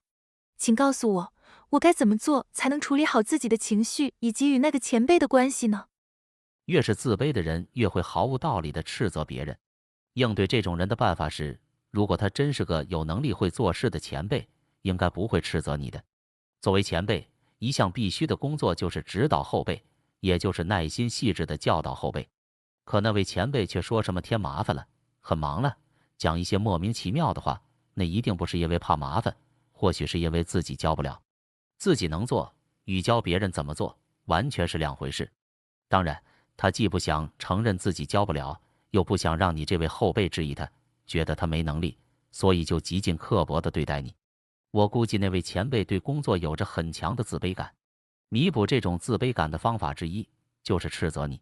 他还有一个方法，就是把在实际工作中自己做不到的事情写到博客上去，这是一种情绪转嫁。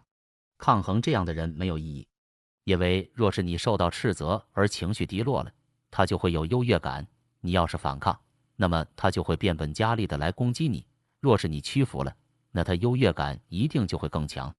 你能做的就是认真工作，避免他再来指责你，虽然这么做很窝心。如果你实在受不了前辈这种强权骚扰的做法，那么请在自己精神崩溃之前就辞职逃离吧。咨询2，现年39岁，择偶中，但对所有男士都感到心灰意冷。我今年39岁，35岁的时候开始打算结婚，通过相亲或朋友介绍接触过10个以上的男士，有外地的，有比我年龄大的，但我对哪位都不感兴趣。他们都似乎想跟我交往，但嘴上又不说，因此我也不太清楚他们的真实想法。其中还有人不知道应该主动去约女士。在这样的重复之中，我开始对男士感到厌倦了。最近一看到个头大、很累赘、穿着短裤、不修边幅、满脸粉刺的人，我就会变得心烦意乱。参加择偶活动后，我开始对男士厌恶起来了，可以说完全心灰意冷了。可我想结婚，该怎么好呢？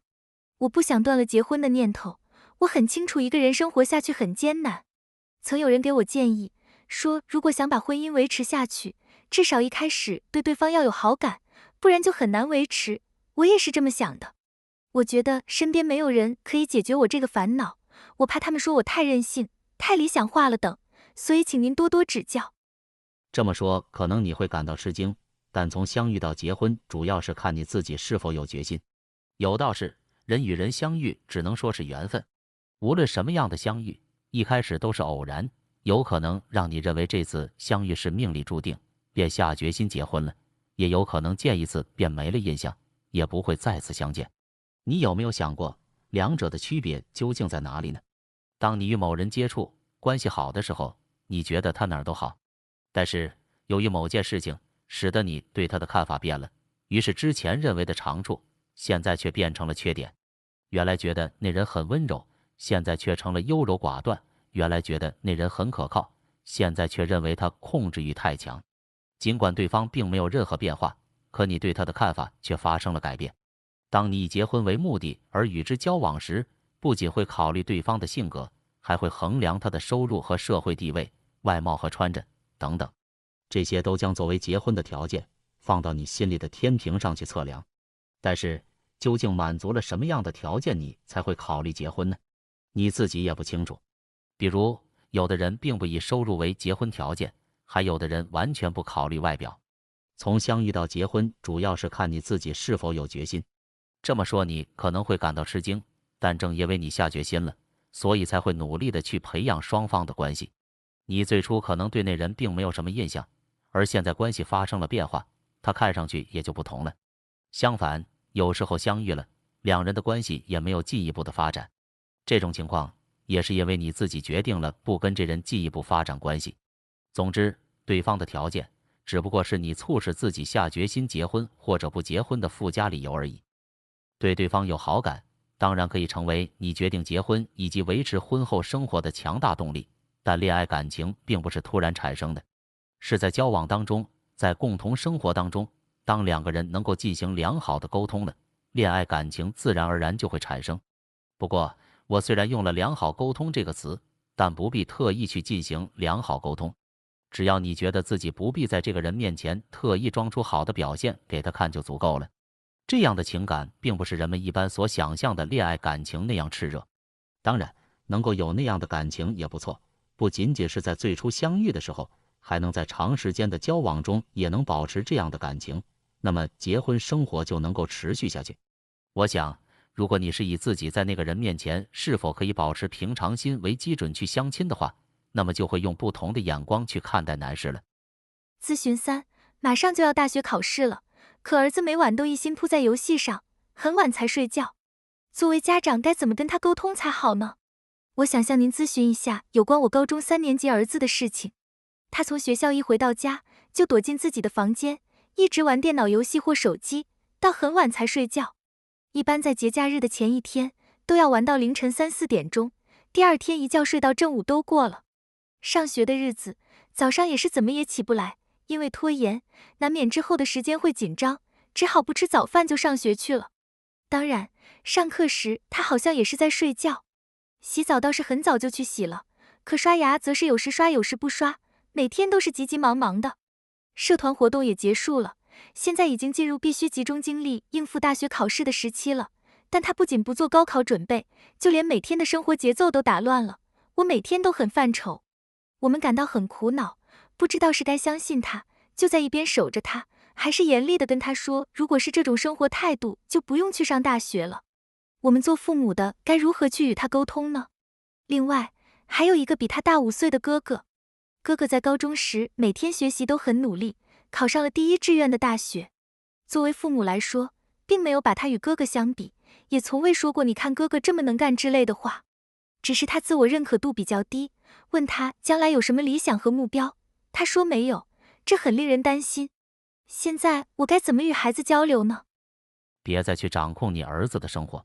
如果现在这样的生活持续下去很难受，那是你儿子难受，应该不是你难受。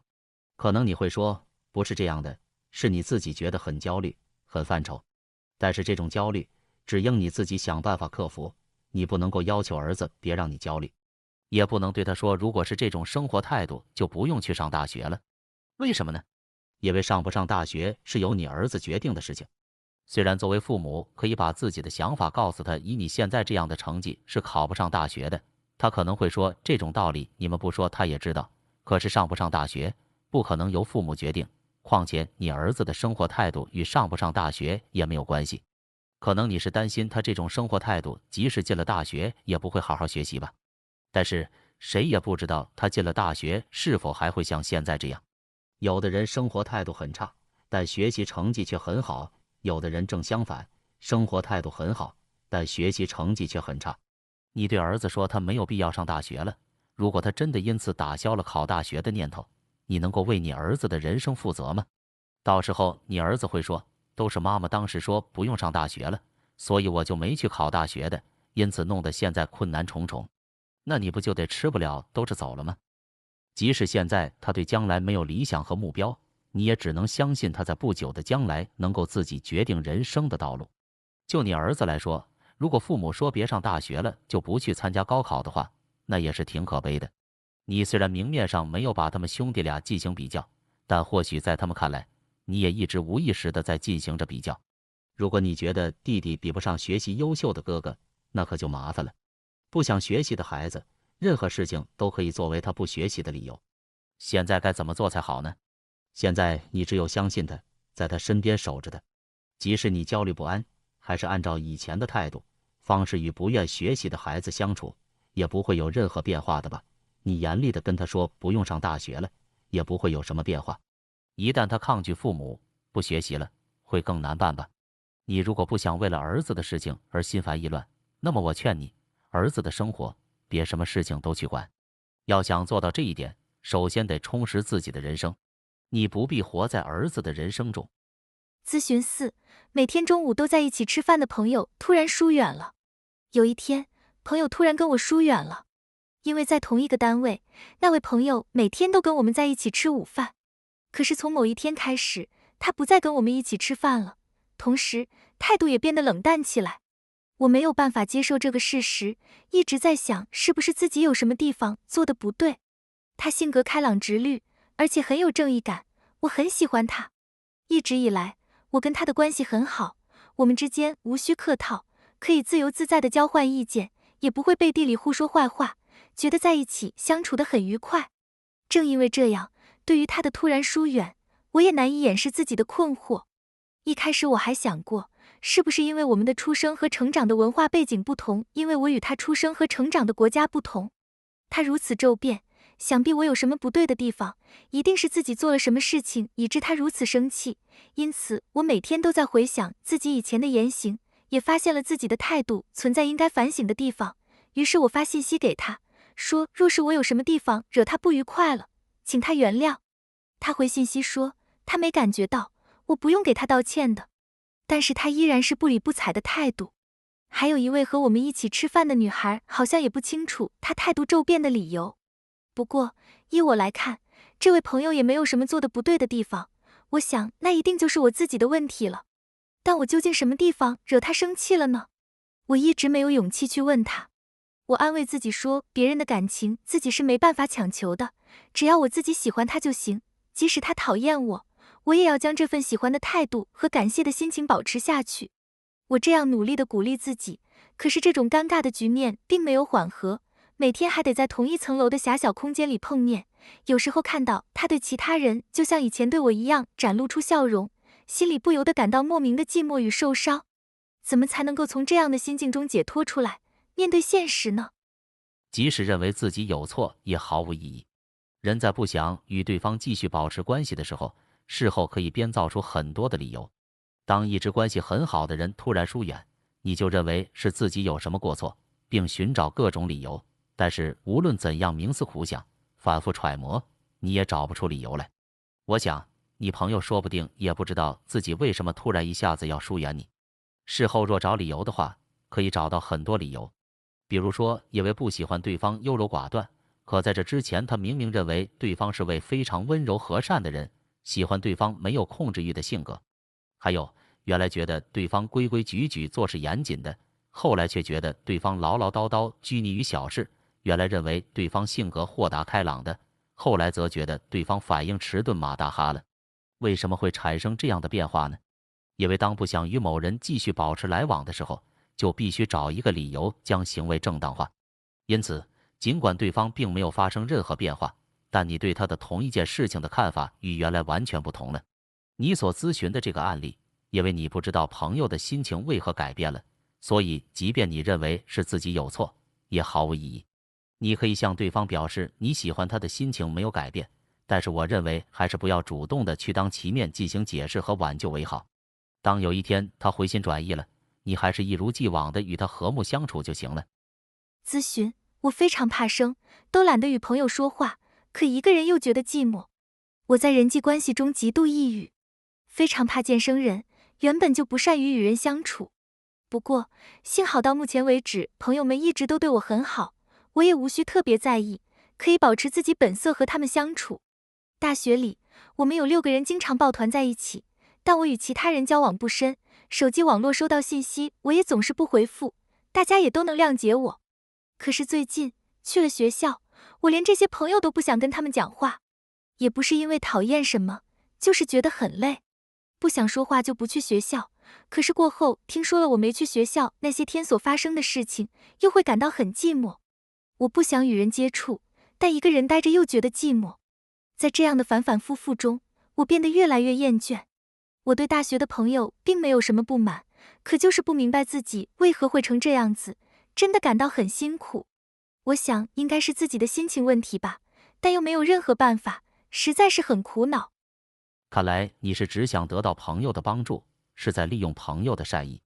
进入人际关系就会产生某种摩擦，或被人嫌弃，或遭人背叛，受伤是不可避免的。你说你极度怕生，不善于与人接触，而真实情况却是你为了回避与人接触，装作怕见生人。总之，我不太明白你说自己在人际关系中极度抑郁的意思。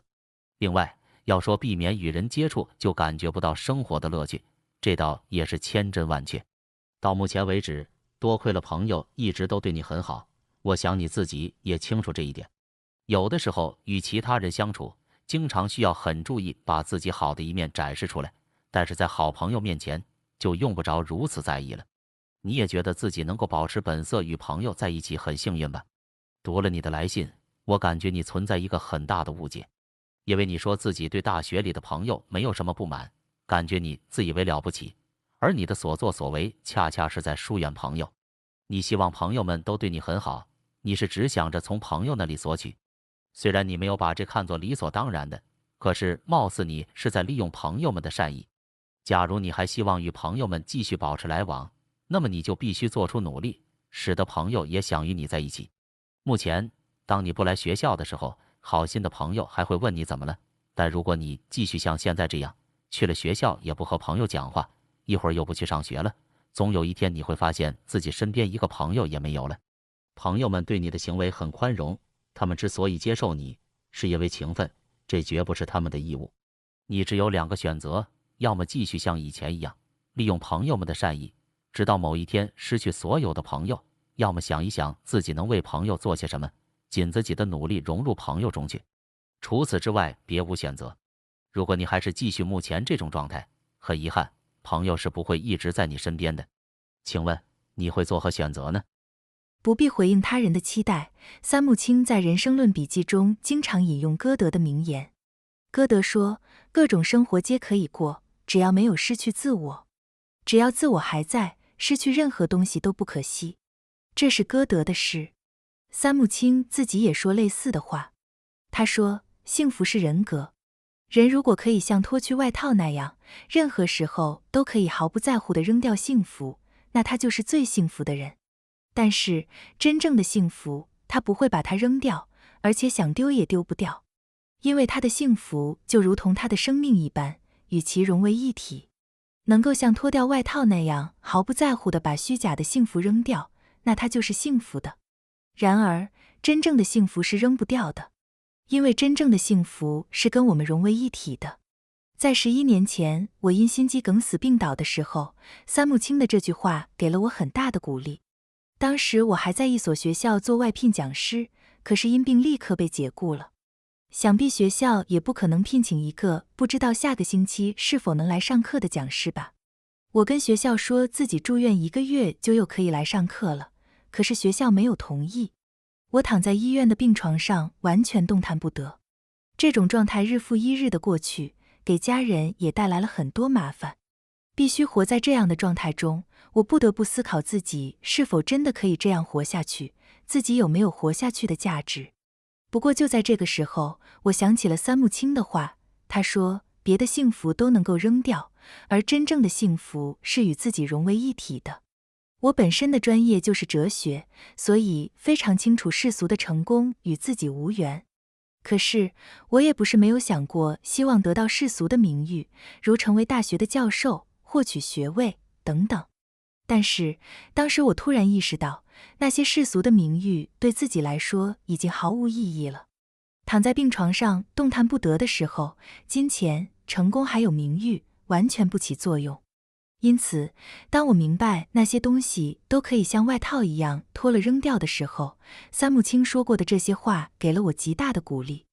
躺在医院的病床上，使我领悟到，除了自己本身，那些附属于自己的金钱、名誉以及工作等，与真正的幸福完全无关。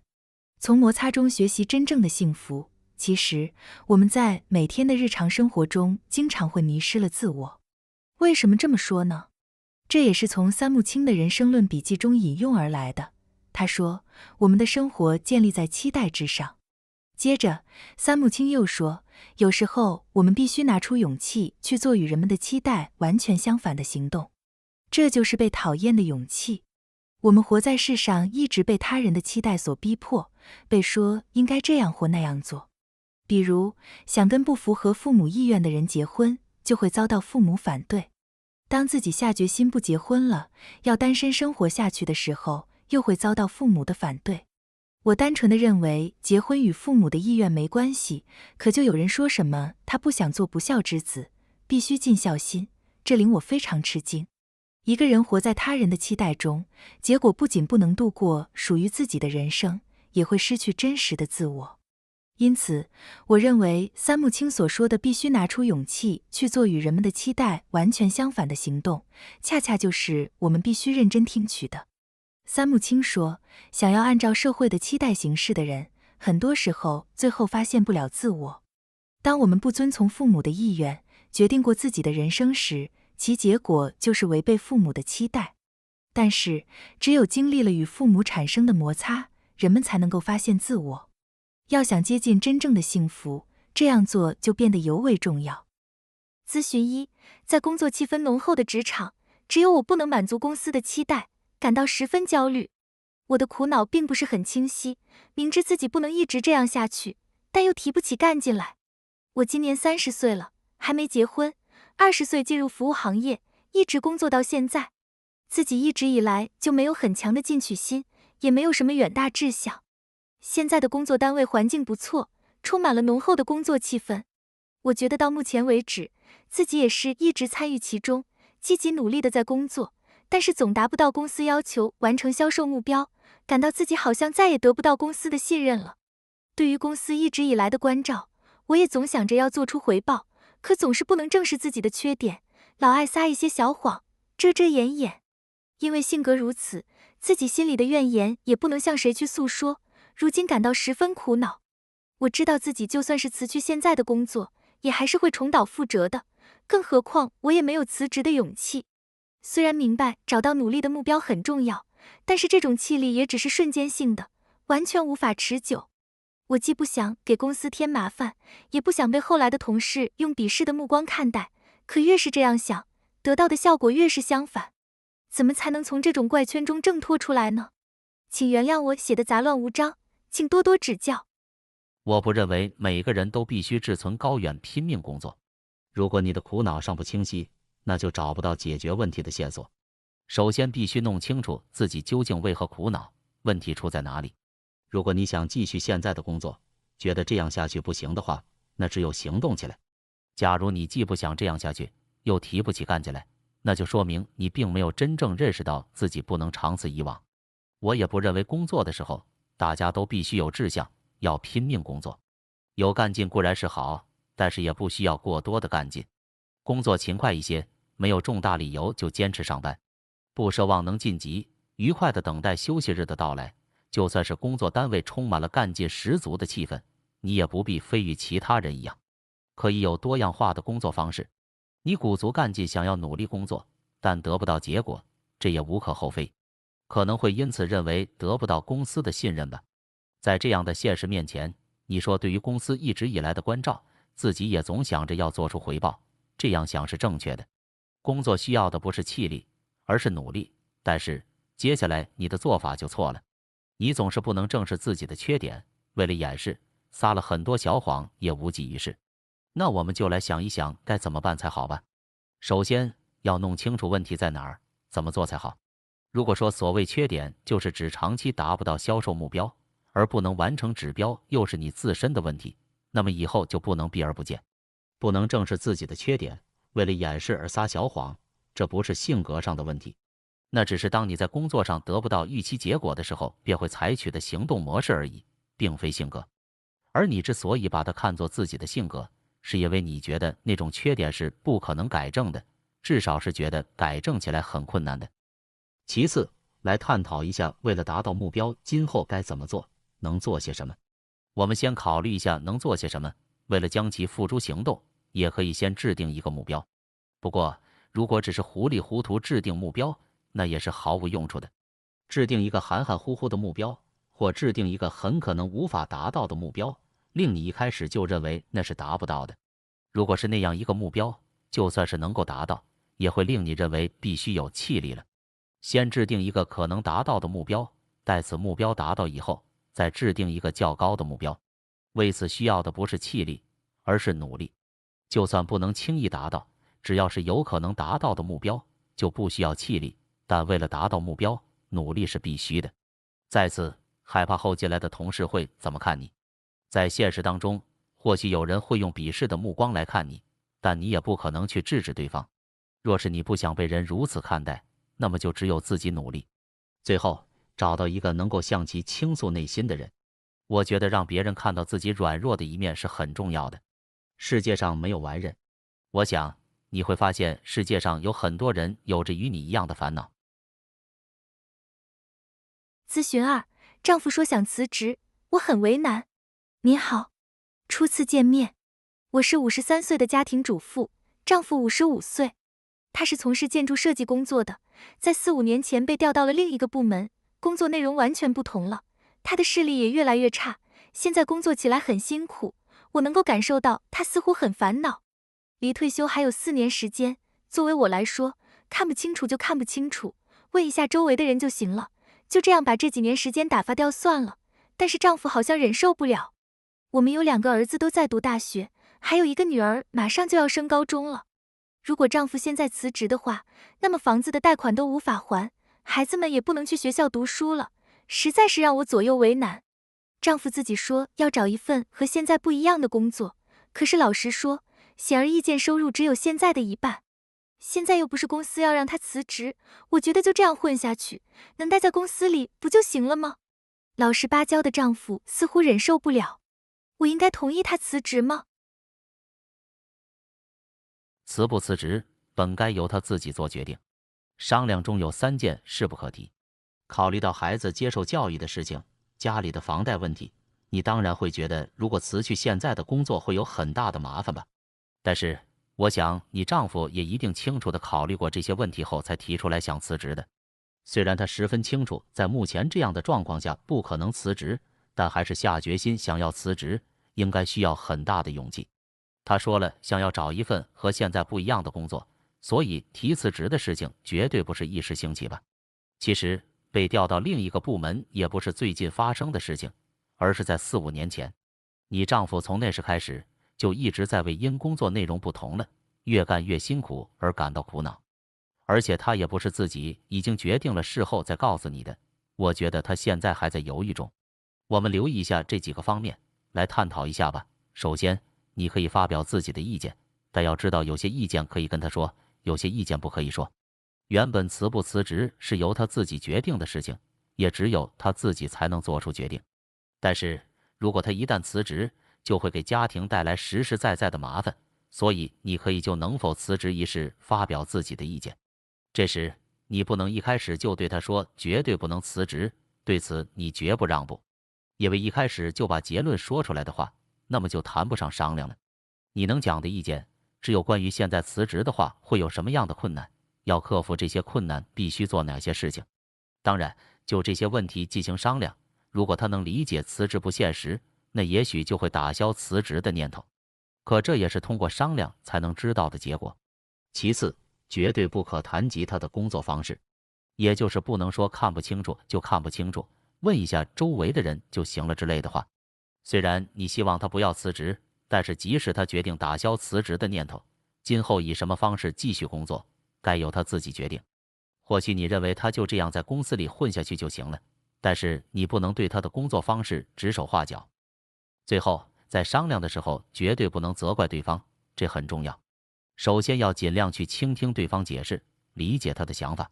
理解与赞同是两回事，能够理解但不能够赞同，这也很正常。重要的是他能感觉到你在倾听和努力理解他的想法。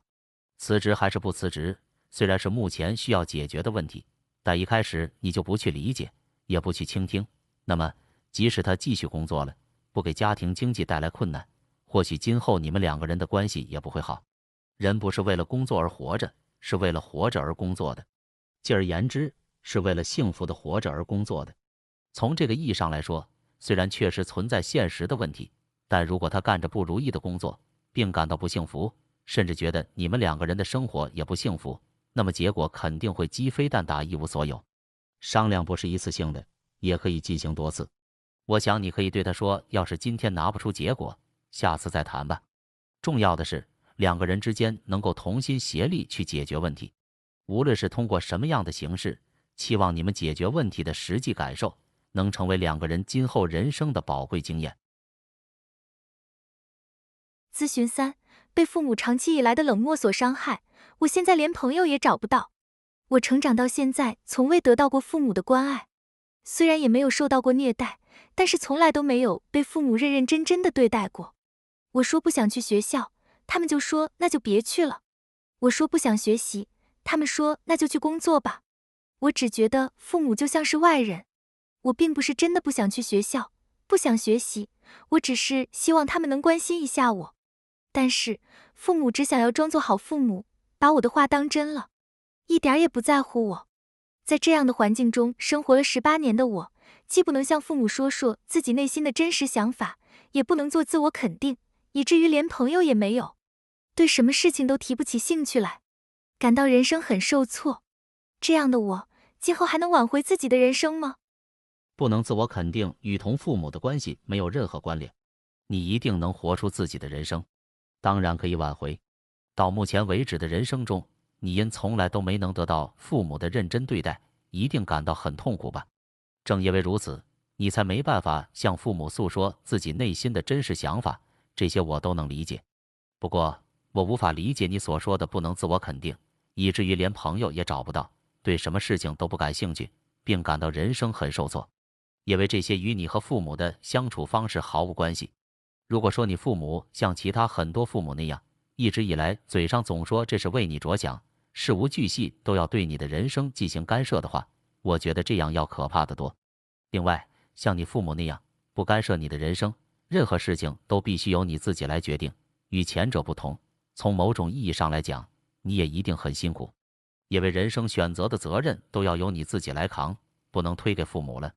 不过，你已经18岁了，今后一定会从父母身边独立出来，走自己的人生道路。现在的你一定能做到。咨询4：因从小就有焦虑症，当在人面前演讲或在会议上发言时，就发挥不出应有的水平。我喜欢工作，也觉得很有意义，但是就是害怕在会议上发言，很多时候一开口就会把事先准备好的内容忘得一干二净，脑子里一片空白。除了工作以外，比如说参加结婚典礼，也很害怕在人面前致辞。回想起来，自己从小就属于正式场合就怯场的那种类型。随着年纪的增长，我觉得自己不能再这样下去了。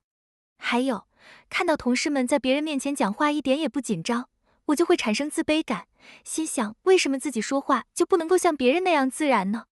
怎样才能做到在别人面前讲话也可以像平时一样自然呢？感到紧张不是什么坏事，不过你的紧张存在其他目的。你的紧张其实存有其他目的。在人前讲话时，没有人能做到完全不紧张吧？紧张都是有目的的，就是你很想说，要是不紧张，自己就可以好好做演讲了。因为如果自己演讲的不好，就可以归咎于紧张了。但是，也许你即使不紧张，也做不好演讲。你经常与人比较，这也是问题。你看同事讲话不紧张，但是或许他只是看上去不紧张而已。或许他为了让自己不紧张，平时进行练习了。比如，先写好稿子，大声朗读，录音以后再从头听过。你经常想自己怎么才能像同事一样讲话自然不紧张，把自己与擅长演讲的人进行比较。当你认为自己无论如何也做不到像同事那样自然演讲的时候，也就不会想到要进行练习了。可以说是因为你不练习，所以认为自己不行。就算你说自己从小属于正式场合就怯场的那种类型，说自己平时在非正式场合可以很好发挥，其他人也理解不了。其他人只有在正式场合才能听到你说话。你之所以说如果是平时而不是正式场合，讲话就不紧张了，那是因为你活在一种可能性中。如果只是在非正式场合就不紧张，可以好好讲话，那谁都可以做到。假如你在非正式场合真的能好好演讲，那么你只要把正式场合当作非正式场合就可以了。你只要想一下正式场合与平常有什么不同，就会明白该怎么做了。在正式场合，你是想讲的更精彩些，期望给人留下好的印象。其实你用不着这么想，因为重要的不是讲话是否精彩，而是你讲的是否正确。你想要做一次令人陶醉的著名演讲，也没有多大的意义。会议不是演讲比赛，结婚典礼上的致辞也是为了向2位新人表示祝福，应该不是为了让来参加婚礼的人认为你是位精彩的演说家。别去想要讲话精彩。我在演讲一开始，有时会说我今天比较紧张，刚开始讲不好。这样说就不会去想今天自己必须讲的有多精彩了。还有一个问题，就是你不相信听你讲话的人。难道你看到讲得不好的人会去嘲笑他吗？应该不会吧。那么其他人大概也不会因为你讲得不精彩而嘲笑你。紧张其实也不是什么坏事，人在紧张的时候，可能反而能够超常发挥。年轻时，我曾参加过学生管弦乐团，有非公开演出，其实就是像正式演出一样的彩排。当时并不感到紧张，但是在紧张的正式演出时，我明显感到大家比非公开演出更好地发挥出了实力。当然，我们在练习时一次都没能做到的演奏，在演出时却做到了的情况也从来没有发生过。其实，没有瑕疵也不一定就是好的演奏。我们在人前演讲时也一样，可以紧张，可以不自然，甚至结巴。因为所谓在正式场合发挥水平，不是只讲的有多精彩，而是只讲的是否正确。放下过去的勇气。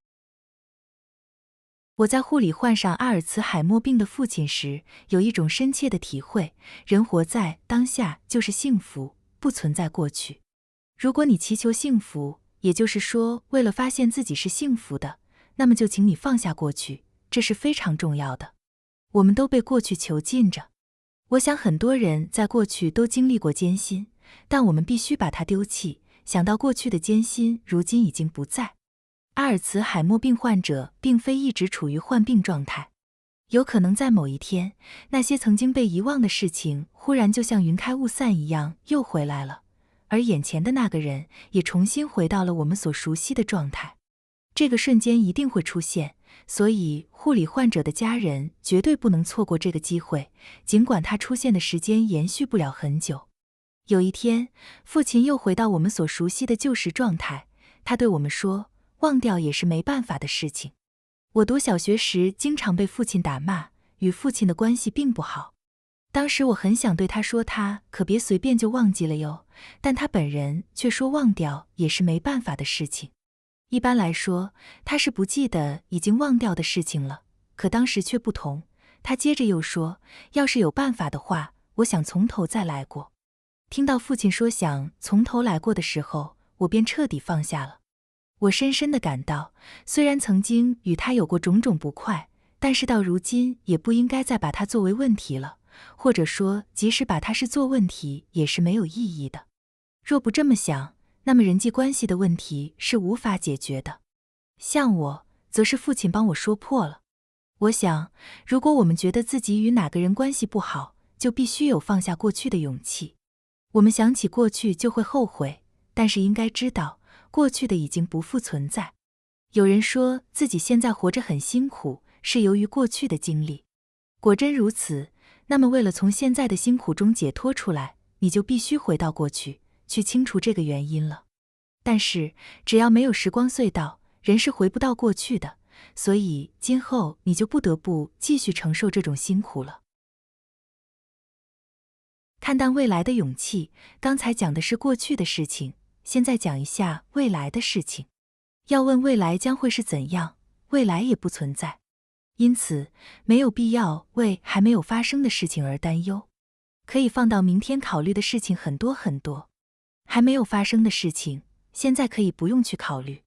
今天考虑了也没用的事情，就不用考虑，只为了今天这个日子活着就行。可能有人无论如何都得考虑一下今后的事情，但谁也不知道今后将会怎样。无论两个人怎么认为自己现在正处于最幸福的时候，也会有也许明天就吵架分手的状况。也许会有这样的日子吧，但即使这样的日子来了，也可以在那天到来的时候再考虑的。今天我们只能抱着与对方亲密相处下去的决心过日子。就这样，如果每一天都能过得很充实，想必你们两个人的关系将会变得非常充实，两个人的关系也一定会持久发展下去的。我在护士学校里教书，经常有学生问我这类问题，我就是这样回答他们的。有关恋爱的咨询很多，其中最常见的就是怎么才能使远距离恋爱获得成功？怎么才能使得远距离恋爱顺利持续下去呢？那就是不要让分别前的30分钟郁郁寡欢。眼看不得不分别的时间越来越近，有一方或者双方都会变得不开心，于是就谈及下次究竟什么时候能再见。下个星期有工作见不了面，所以下次见面要2个星期以后了。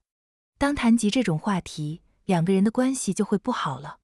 如果两个人度过的时光很充实，那么会在分别以后才发现，我们都没约好下次什么时候见面呢。两个人能够如此充实地度过时光，那么他俩的恋爱一定会顺利持续下去。但是，如果现在两个人不能完全享受在一起的每个瞬间，而不能有效利用相聚时间的两个人却在约下次再见的时间，就好像你在逼问对方什么时候能再见。如果两个人在一起度过的时光很充实，连下次见面的事情都来不及考虑，那么他们的恋爱一定会长久的。能不能长久持续，这是结果而不是目标。在心理辅导中常见的问题是，孩子不愿去学校，父母很担心。很多人向我诉苦，说他们感到非常不安，担心这孩子将来会怎样，会不会总是不去上学，就这样过一辈子。我是怎么回答他们的呢？我说这不是现在考虑的事情。总之，如果家里有孩子，那么只要考虑与这孩子好好相处就可以了。去不去学校是由孩子决定的事情，不是由父母决定的。可能孩子不久就到该上学的时候了，但父母不能逼孩子去上学。很多人都认为在问题尚未解决的时候是得不到幸福的，但事情绝对不是这样。没有必要将幸福滞后。为什么呢？因为幸福不是过程，而是存在。你要明白，今天能与孩子一起度过，就已经足够令人欣喜了。父母觉得孩子如果不去上学，未来就绝对会是一场灾难，但父母这时看起来是为孩子考虑，但事实上也是为了追求成功。从学校毕业是一种成功。或许有人会说，远离这样的成功而活着的孩子不幸福。当然，我也不认为孩子在家放手不管就好，学校教育也是很重要的。但我认为更重要的是，你们要感到能与孩子在一起就已经是幸福了。你无法知道今后会发生什么。既然如此，请你放手未来，即便会有问题，也还是先考虑做现在能做的事情。你现在觉得幸福就好。咨询1，都说现在进入人生100年的时代，但又不能憧憬幸福的晚年，故对长寿感到不安。最近经常看到进入人生100年的时代的说法，可以想到要活那么久就感到不寒而栗。我工作的单位属于夕阳产业，今后的工作将不断地被人工智能所替代，而且还存在老龄化社会、人口减少、政治不信任等问题，越想越不指望会有幸福的晚年，我可不想长命100岁。虽然是这么说，但自己又没有足够的勇气去自杀。岸见先生对老龄化社会是怎么看的呢？你的幸福不是由社会形态决定的，与其担心将来，不如为今天全力以赴。以前有位年轻人觉得今后40年都将过和现在一样的生活很辛苦，于是就尝试自杀。在当今社会，我们甚至连1年以后会发生什么都不能预测，所以我对这位年轻人认为今后40年会继续过和现在一样的生活感到非常吃惊。但是如果能够一直过一样的生活，可以说也是可喜可贺的事情。我不认为很多人都希望自己的人生跌宕起伏，在充满不确定性、不能预测会发生什么事情的状态下度过一生。话虽如此，但如果今天的生活与昨天没有丝毫变化，只想明天还是延续今天的生活，那么即使没有什么特别的不满，或许你活着也会经常觉得总有什么地方得不到满足。一想到今后要带着这种不满生活下去，你也会产生难以名状的不安吧？如果能继续同样的生活，那还算好；如果你对将来不抱希望，即使能长寿，也不指望有幸福的晚年，那么就会对今后越来越感到不安了。不过，我觉得如果今后过不了好日子，就不需要长寿的说法很可笑。首先，要说个人对于社会老龄化有什么办法，或许是什么办法也没有。但是在从这样的社会环境中出逃之前，我们可以思考一下，在这样的社会里该如何生存。其次，幸福并非取决于今后的社会将如何改变。确实，社会形态对人们的幸福生活有很大的影响。就举例中所提到的政治而言，并不是说一下政治不信任就不管了，我们还要努力去改变政治。我从未指望过政治家能给我们带来幸福，但是不希望政治家给我们带来不幸。对于今后，我们不能撒手不管，必须为子孙后代着想。你说一想到活那么长就感到不寒而栗，但即便今后长寿的人越来越多已成趋势，谁也不能保证自己就真的能长命百岁。我们在说想不想活得长久之前，首先要知道，没有任何证据向你表明你能活得足够久。既然如此，你现在为或许来不了的晚年而感到不安，说什么也为不能期待有幸福的晚年就不想活得长久等，我觉得这就好比在说，心脏总有一天要停止跳动的，现在就把它停掉好了。如果你今后还想生活下去的话，你能做的不是将来的事情，而是就为了今日而把这一天过好。咨询2，儿子说要辞去电视台下属公司的工作，当自由影视制片人，我担心他无法维持生活。儿子从电影专科学校毕业以后，进入了一家与影视有关的公司，做市场开发，连吃饭时间都没有，几乎不回家，晚上都睡在公司。结果有一天早上起不了床，耽误了摄影，被解雇了。之后他一边打短工，一边在朋友的摄影棚里帮忙。也曾有人请他负责制作用于发表会的数字影碟。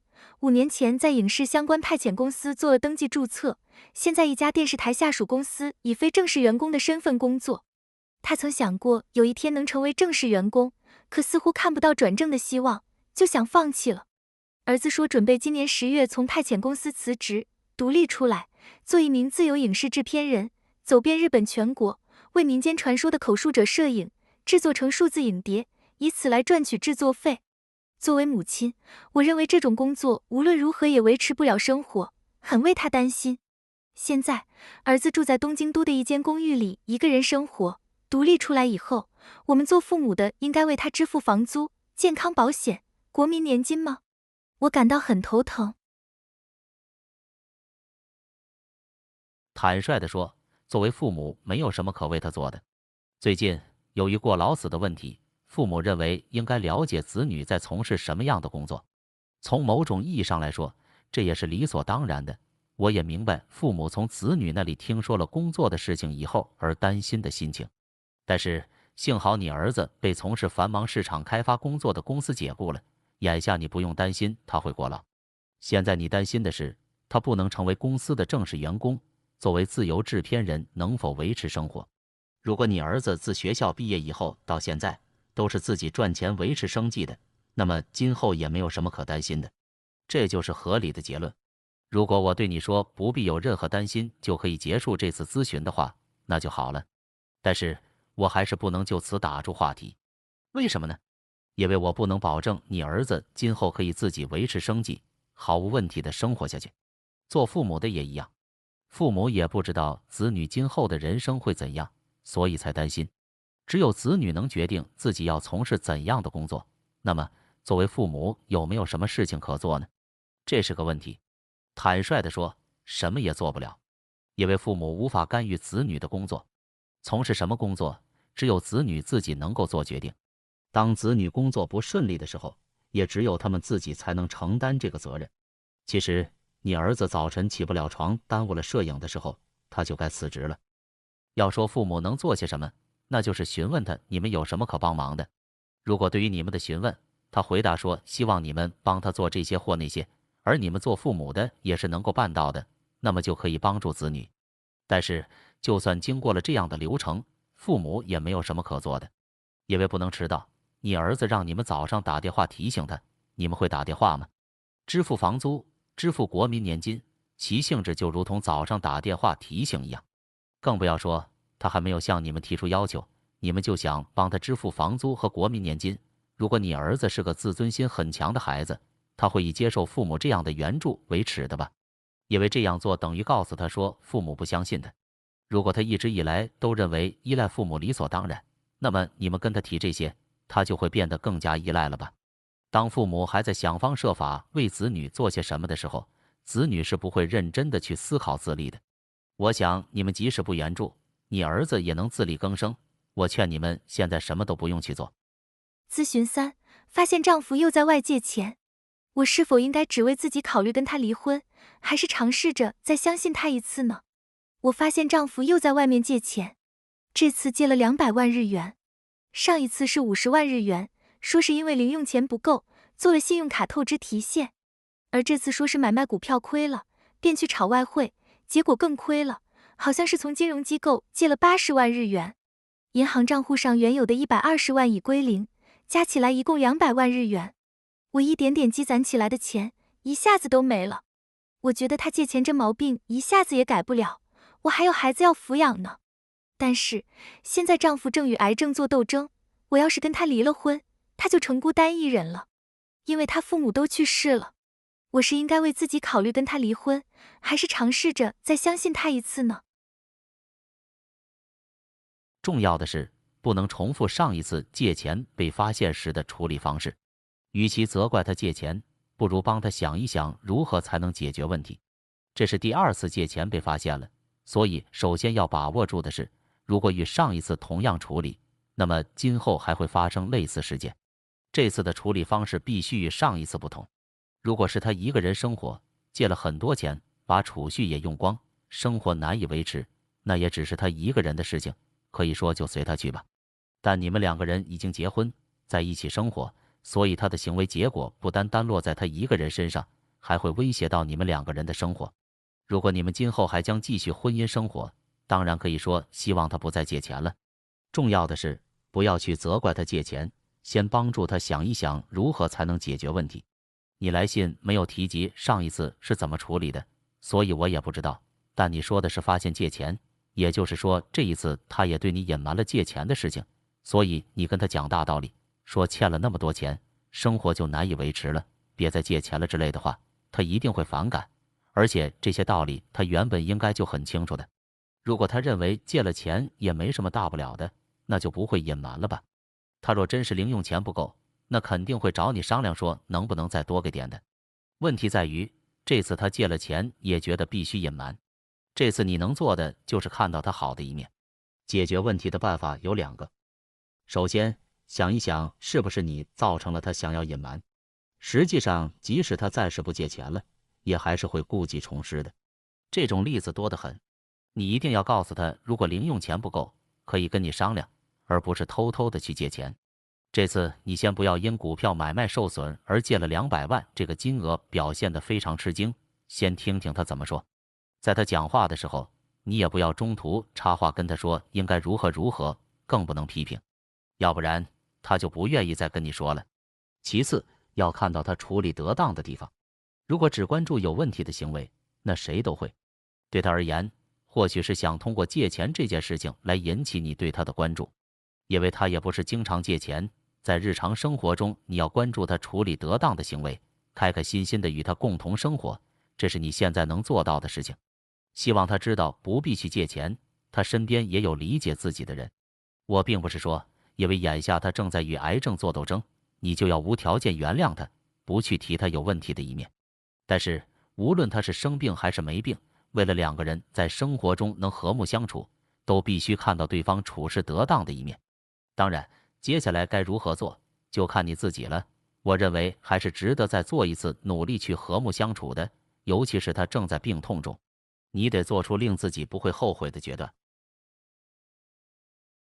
咨询4，我正在护理母亲，哥哥什么也不做，只会指手画脚，感到很头疼。我住在80多岁老母亲的隔壁，我和丈夫2个人负责24小时护理母亲。我有一个哥哥，他与父母一起居住时相处的不好，就搬出去了。但是他对母亲的护理等什么事情都要指手画脚进行干涉。当着理疗中老母亲的面跟我说什么老人会痴呆的，让他干点家务好了，等等。他既不出钱也不出力，光是动动嘴，很难接受。我觉得自己真的是对不起我丈夫。面对这种一副长子面孔的哥哥，我该如何应对呢？请帮我出出主意。你的不满也许是来自你对自己的焦虑。如果必须护理你母亲，那么只有先把这看作不可改变的现实去接受它，然后再做其他考虑。现在来追究你哥哥和你母亲过去的关系也无济于事，而对于你哥哥和你母亲现在的关系，你也是无能为力的。确实，老被他指手画脚，也许你很想对他说，有那么多不满的话，要不要我用8抬大轿把母亲给你送过去啊？如果你愿意护理母亲，那么无论外面有什么样的杂音传来，你都不要侧着耳朵去听。你哥哥不能照顾母亲，所以说一些不中听的话，或许还有别的什么意思吧。比如子女想跟父母借钱时，有时候说话会很蛮横。你要是想借钱，即便是向自己父母借，也应该恭恭敬敬地恳求他们才对呀。可子女向父母借钱，自己总感到有些内疚，所以就会用那种态度对父母说，给我钱。对子女来说，最理想的情况应该是不向父母借钱，可现实又不得不借钱。这种理想和现实之间的反差叫做自卑感。这种自卑感，如果你不采取蛮横的态度，而是恭敬地对父母说能不能借些钱给自己，应该就可以消除的。可是自尊心强的子女就是办不到。就拿你哥哥来说吧，他心里可能想自己应该照顾母亲的，这就是理想，而现实中自己又不能护理母亲。他想尽办法要把这种理想与现实之间的反差解决一下，可遗憾的是他也无能为力，所以就摆出一副长子面孔来。其实他只要对你说老妈的事情拜托你了就行，可他就是说不出口。他说那种话确实有点问题，可你哥哥至少对母亲并非漠不关心，这一点是肯定的。因此，如果今后你能与哥哥友好相处，至少是不想白白的浪费力气的话，就要从哥哥的言行中看到他的善意，这是一种选择。你自己是不是对护理母亲这件事还不能完全接受？我觉得好像是你不能接受自己没有专心去护理母亲，而把原因归咎到对母亲出言不逊的哥哥的态度上了。现在你要把精力放在护理母亲上，如果你看到母亲日子过得很开心，你也感到高兴的话，想必就不会对哥哥的言行在意了。咨询：找到了值得干一辈子的工作，但又难舍目前的安定环境，正为是否该转行而烦恼。找到了可以干一辈子的工作后，我打算转行，但那是一个完全未知的领域。以前虽然也见到有好几个人进行过挑战，可他们最终都半途而废。那是一项肯定有利于他人的工作，以至于在我的心中找不到半点不去干的理由。就算会失败，我也非常想要去挑战。但每当打算辞职进入新的行业，我又失去了勇气。我已经换过好几次工作，现在总算取得了一些成功，也有了稳定的收入，所以对是否该转行犹豫不决。虽说生活稳定，但是我既没有家庭，也基本上不与人交际。我特别希望过上像人的生活，也希望自己的工作前景可期。我也告诉自己，在转行之后应该争取一个有人际交流的私人生活。一直以来，每当我徘徊在人生的岔路口时，都没有人可商量，总是自己一个人独断而行。很想听听您的意见。表面看上去你还在彷徨，但实际上你已经决定放弃挑战了。如果真的是肯定有利于他人的工作，以至于在我的心中找不到半点不去干的理由的话，我想你完全可以毫不犹豫地转行了，根本不必来咨询我。其实让你对转行犹豫不定的理由有很多吧，尽管甚至找不到半点不去干的理由，可你还是犹豫不决。表面看上去你还在彷徨，但实际上你心里已经做出了决定，那就是不去进行挑战了。你之所以犹豫不决，理由之一就是你不具备即使失败也要挑战的魄力，而且还把没有魄力的原因归咎为自己对那个领域完全未知，说什么以前进行过挑战的人都以失败而告终了，等等。首先，挑战没有不失败的，如果本来就是不会失败的话，也称不上挑战了。对于无论发生什么事情都要去进行挑战的人而言，应该不会认为自己的挑战绝对会失败的。工作是否能顺利进行，不实际去尝试一下，怎么会知道呢？即使是以前进行过挑战的那些人都失败了，也不意味着你只能和他们一样。就算到目前为止没有一个人挑战成功，将要去挑战的人也会坚信自己很可能就是那第一个成功者。问题在于，你为什么不去挑战呢？不去挑战当然不会失败，尽管你说没有理由不去干，但还是犹豫不决。与其说你心里有纠葛，不如说你认为不挑战的好处更多。坦率地说，你是害怕面对结果，而不进行挑战就没有结果了。你是觉得自己还是活在我要是去挑战，或许会成功的幻想中比较舒适。因此，与转行以后的工作完成起来是否有困难没多大关系。说得更明确一点，你觉得有困难更好，因为这样你就有了足够的理由不去挑战了。换句话说，你不是因为工作完成起来有困难而不去挑战的，而是为了不去挑战，你把它想象得很困难，你只是想要去挑战而已，并不是要进行挑战。在谈论是否转行之前，你首先要正视自己为什么工作这个问题。你对转行犹豫不决的另一个理由就是，如果转行就要放弃在现工作单位所取得的成功与稳定的收入，但是你必须考虑自己究竟为何工作。难道就是为了成功，为了有稳定的收入而工作吗？我不是说不可以去争取这些东西，但这些东西是工作所得到的结果，并不是工作的目的。也不是只要能获得成功，或者能获得稳定的收入，干什么都行吧。这样一想，如果你还是考虑转行以后要争取像人的生活和前景可期的话，那么你可以把这视为你工作的目的。如果你把转行以后的工作看作达到这些目的的一种可能，那么你不是就可以坦然地去面对新的工作了吗？或者说，若是你工作的目的很清晰，我认为你即使不去挑战新的工作，就在目前的工作中，不是也照样可以考虑如何才能过上像人的生活吗？并不是因为现在的工作，你才没能过上那样的生活，这一切取决于你当下如何看待工作这件事儿。第5章，在人际关系中展现自己的价值。阿德勒说，所有烦恼都来自人际关系。人际关系错综复杂，进入人际关系就一定会经历受伤，或讨人嫌弃，或被人憎恨，或遭人背叛。但幸福很难仅仅依托于自己而存在，真正的幸福是存在于人际关系中的。想要处理好人际关系也很简单，在关系中展示自己的价值，并且永远相信自己的价值。真正的幸福存在于摩擦之中。人生论笔记中说过，幸福不只是内在的东西，还是外在显现的东西。所谓外在显现，意思就是向他人展现幸福。每当我阅读人生论笔记，就会想，三木清与其说是哲学家，不如说是位诗人。因为有关何谓幸福、生与死等，对于这些很难用理论来解释的东西，他却可以通过很美的语言进行阐述。三木清在书中也的确使用了诗人一词，他说，不会吟唱的诗人不是真正的诗人。诗人就得吟唱，就得把诗歌传递给人们。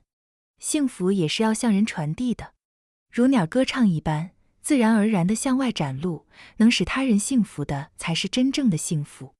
我们能做的，首先要使自己幸福，然后把自己的幸福像鸟歌唱一般对外展现，让这种幸福也使得他人幸福。反之，不幸亦然。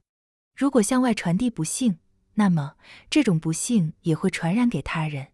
在做心理辅导时，很多家长因为子女的问题来咨询我，我会这样问他们，在你们的子女看来，父母是幸福好还是不幸福好呢？很显然，每位来访者都立刻回答说是幸福好。没有哪个孩子希望因为自己而使父母变得不幸。可是，父母们总是为孩子不去学校的事情苦恼。父母为孩子的事情苦恼，其实是有目的的，那就是为了告诉孩子和周围的人，自己就是因为这个孩子才变得如此不幸的。这样一来，或许可以引起社会的同情，但是我不认为有这种想法的父母与子女之间会保持良好的关系。因此，我跟他们讲，子女能够自己解决自己的问题，所以他们首先要让自己幸福，他们的幸福就一定会传递给孩子们。因为我希望父母们能意识到自己已经在幸福之中，这也适合于任何人。不是完不成某项工作我们就不幸福。希望大家无论何时何地，在何种状态中，在怎样的状况下，都能发现眼下的自己是幸福的。三木清还说，不能抹杀人们追求幸福的愿望。当时的三木清就敲响了这样的警钟，说人们追求幸福的愿望正在社会、阶级、人类等所有一切的名义下被抹杀。诚然，自己一个人幸福是不可能的，但是认为对所属共同体的义务应优先于个人的幸福追求，这种想法是否正确呢？绝对不是，这只是在共同体的名义之下压制个人幸福的一种借口而已。正如无论孩子怎么样，父母都有权优先考虑自己的幸福一样，对于优先追求个人的幸福，我们绝对不能犹豫。如何向外展示自己？怎样才能展现自己的价值呢？三木清是这样说的，要时常向外展现你的幸福，如开心、礼貌、热情、宽容等等。单从这句话，我们无法知道三木清在写这句话的时候心里在想什么。我们再读一下前面引用过的三木清的话吧。他说，如鸟歌唱一般，自然而然地向外展露，能使他人幸福的才是真正的幸福。向外展露幸福能够使他人幸福，首先我们要开心。性情稳定的人会受大家欢迎，因为周围的人不必为他担心。和这样的人在一起，周围的人也会变得开心。有的人从早到晚愁眉苦脸，一副不开心的样子，这种人看上去就像是自己正在把每一天弄得毫无乐趣。这只是他自己一个人的事情倒也罢了，可实际上还会影响到周围人的心情。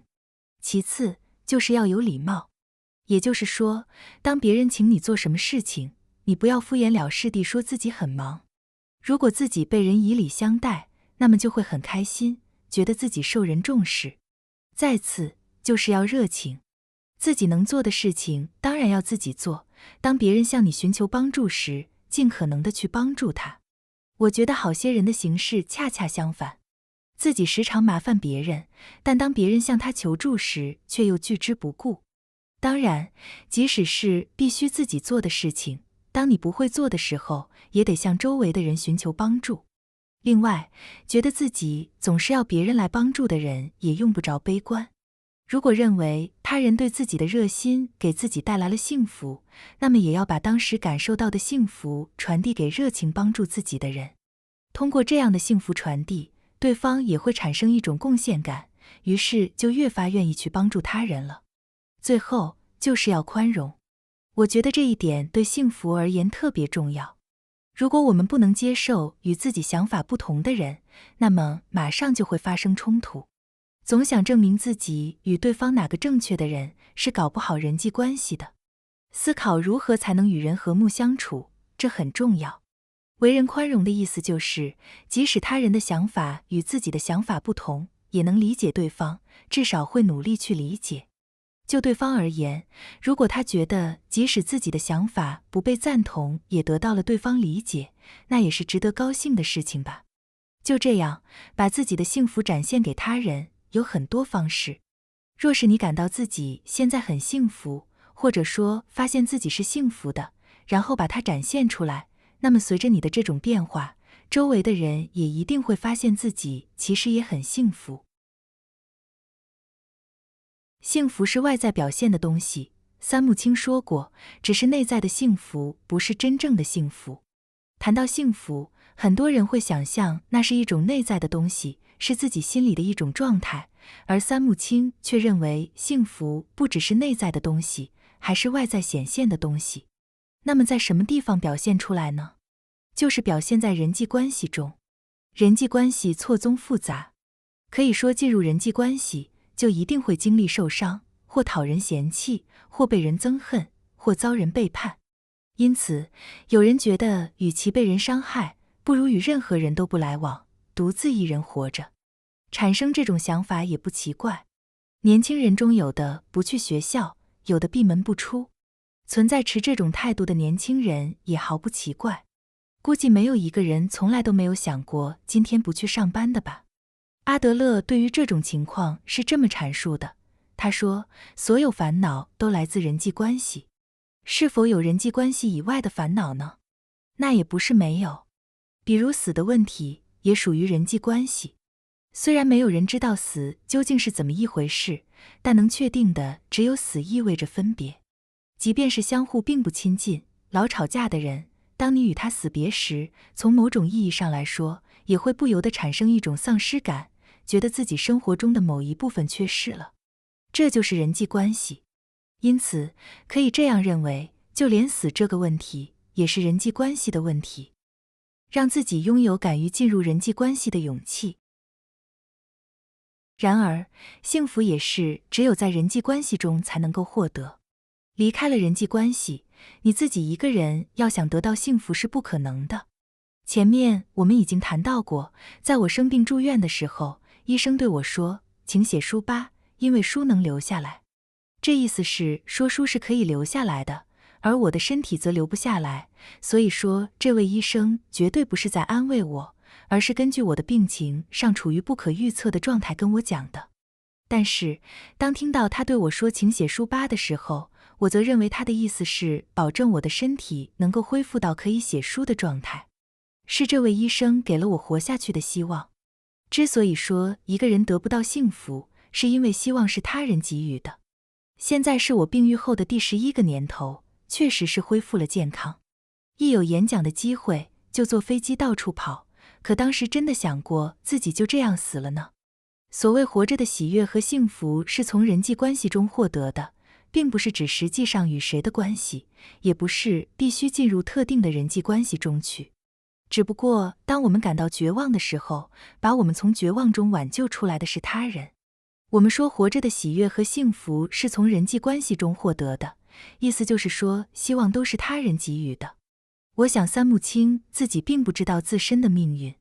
他在战争中因被怀疑藏匿了一位根据治安维持法受到检举的共产党员作家朋友，而被投入了监狱。可是战争结束了，他也没有被立即释放。他在监狱里感染上疥疮，肾衰竭，没有得到任何护理，从床上摔了下来去世了。那是1945年9月的事情。如果战争一结束就马上被释放出来的话，他就不会死了吧？三木清就是那样死去的。他应该从未想到自己会经历那样的人生吧？他年轻的时候写的《不可谈论的哲学》一书的草稿中有这样一段话：我没能失去对未来的良好希望。不是说没失去希望，而是没能失去希望。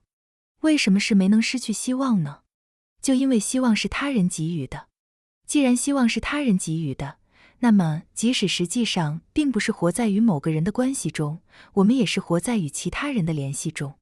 当你认为他人是可怕的，是想要使你陷于困境的恐怖存在，那么我不认为你能从他人那里得到希望。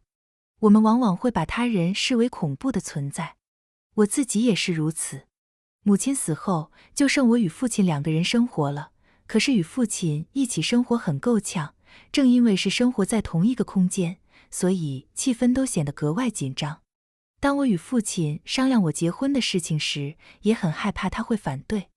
我试探性地对父亲说，母亲在世的时候就一直期待着我能结婚。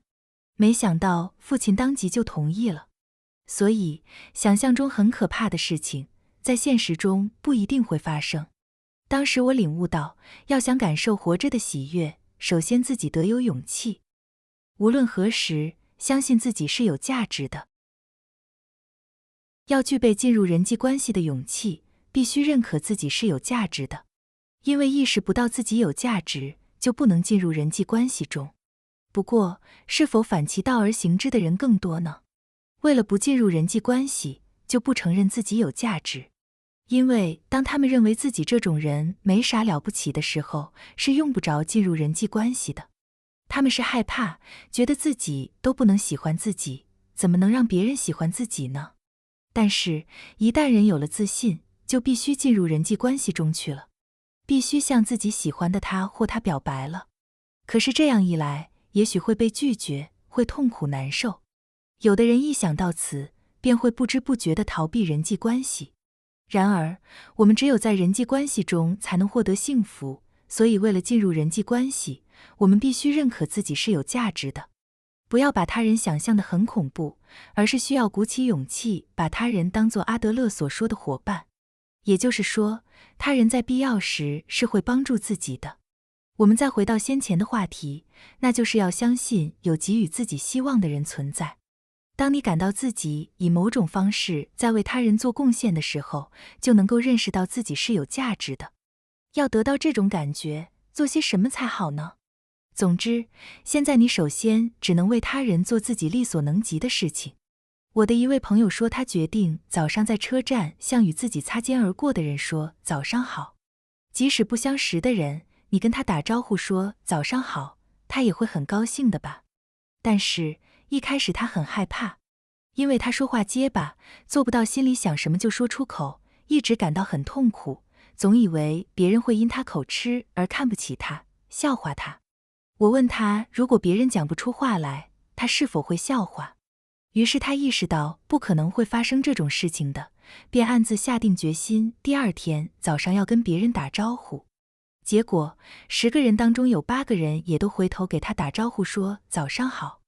他开始感觉到自己是有价值的，无论生与死，都要相信自己拥有独一无二的价值。这位朋友是通过打招呼这一行为获得贡献感的。但要获得贡献感，我们能做的不仅仅是行为。正如前面叙述过的，我生病时曾这样想，自己身体动弹不了，失去了工作，只会给家人添麻烦，这样的我还有活下去的价值吗？然而，病倒以后经过了好几天，我想到了一件事情。我突然想到，如果生病住院的不是我，而是家人或是好友的话，那我会怎样做呢？我肯定会火速前往医院探望吧。这时，家人或朋友的病情无论有多重，我也会觉得只要他活着就好。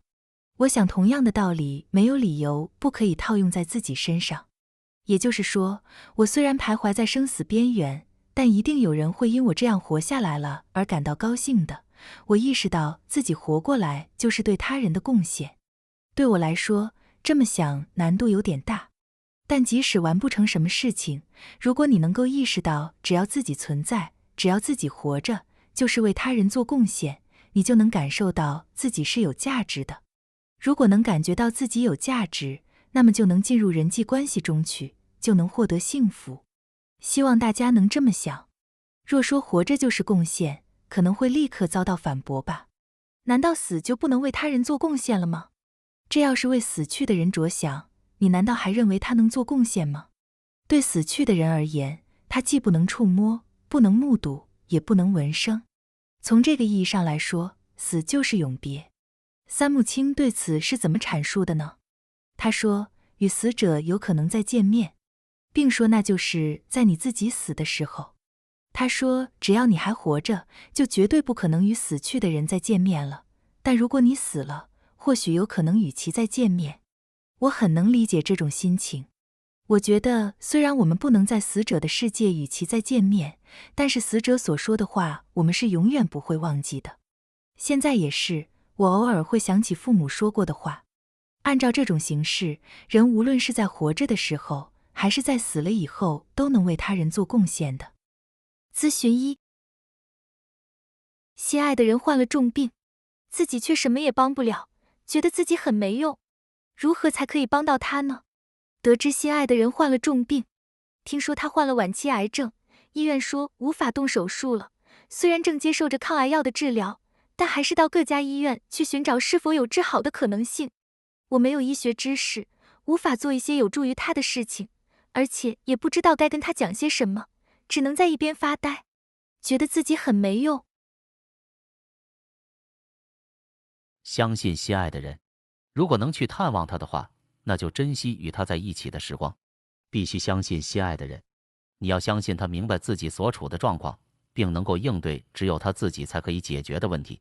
我不是说因此你就什么也不必做了，就算你什么也做不了，除了相信他有能力自己应付病痛之外，你当然想要帮助正与病痛做斗争的他。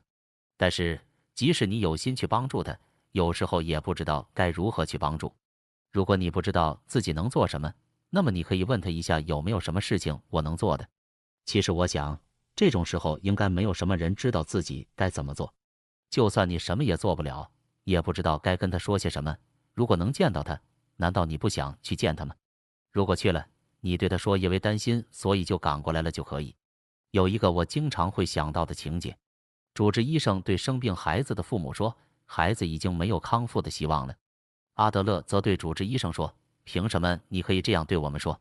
你怎么能知道之后会发生什么事情呢？今后会发生什么事情还未定，谁也不知道将来会发生什么。你可以做的只有珍惜与他共同度过的时光。咨询2：未婚夫的借钱问题解决过一次又再次发生，我可以就这样跟他结婚吗？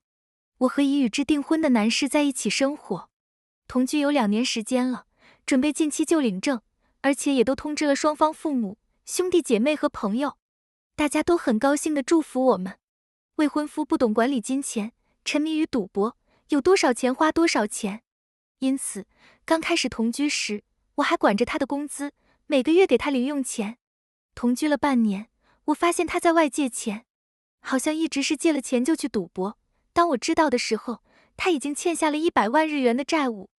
经过多方商量，他保证今后不再借钱，玩赌博控制在零用钱范围内，讲明不许使用已有用途的钱，以此为条件，100万日元债务的偿还由我负责管理，2个人合作一起还债。总算是快要还清了，所以就决定登记领证吧。可谁知发现他又在外面借了钱。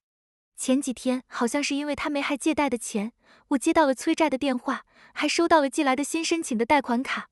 我一想到不知道他又在外面借了多少钱，就整夜睡不着觉。他本人还瞒着我，以为不会被发现的，一副满不在乎的样子。登记领证在即，我内心却不再相信他了，只有不安。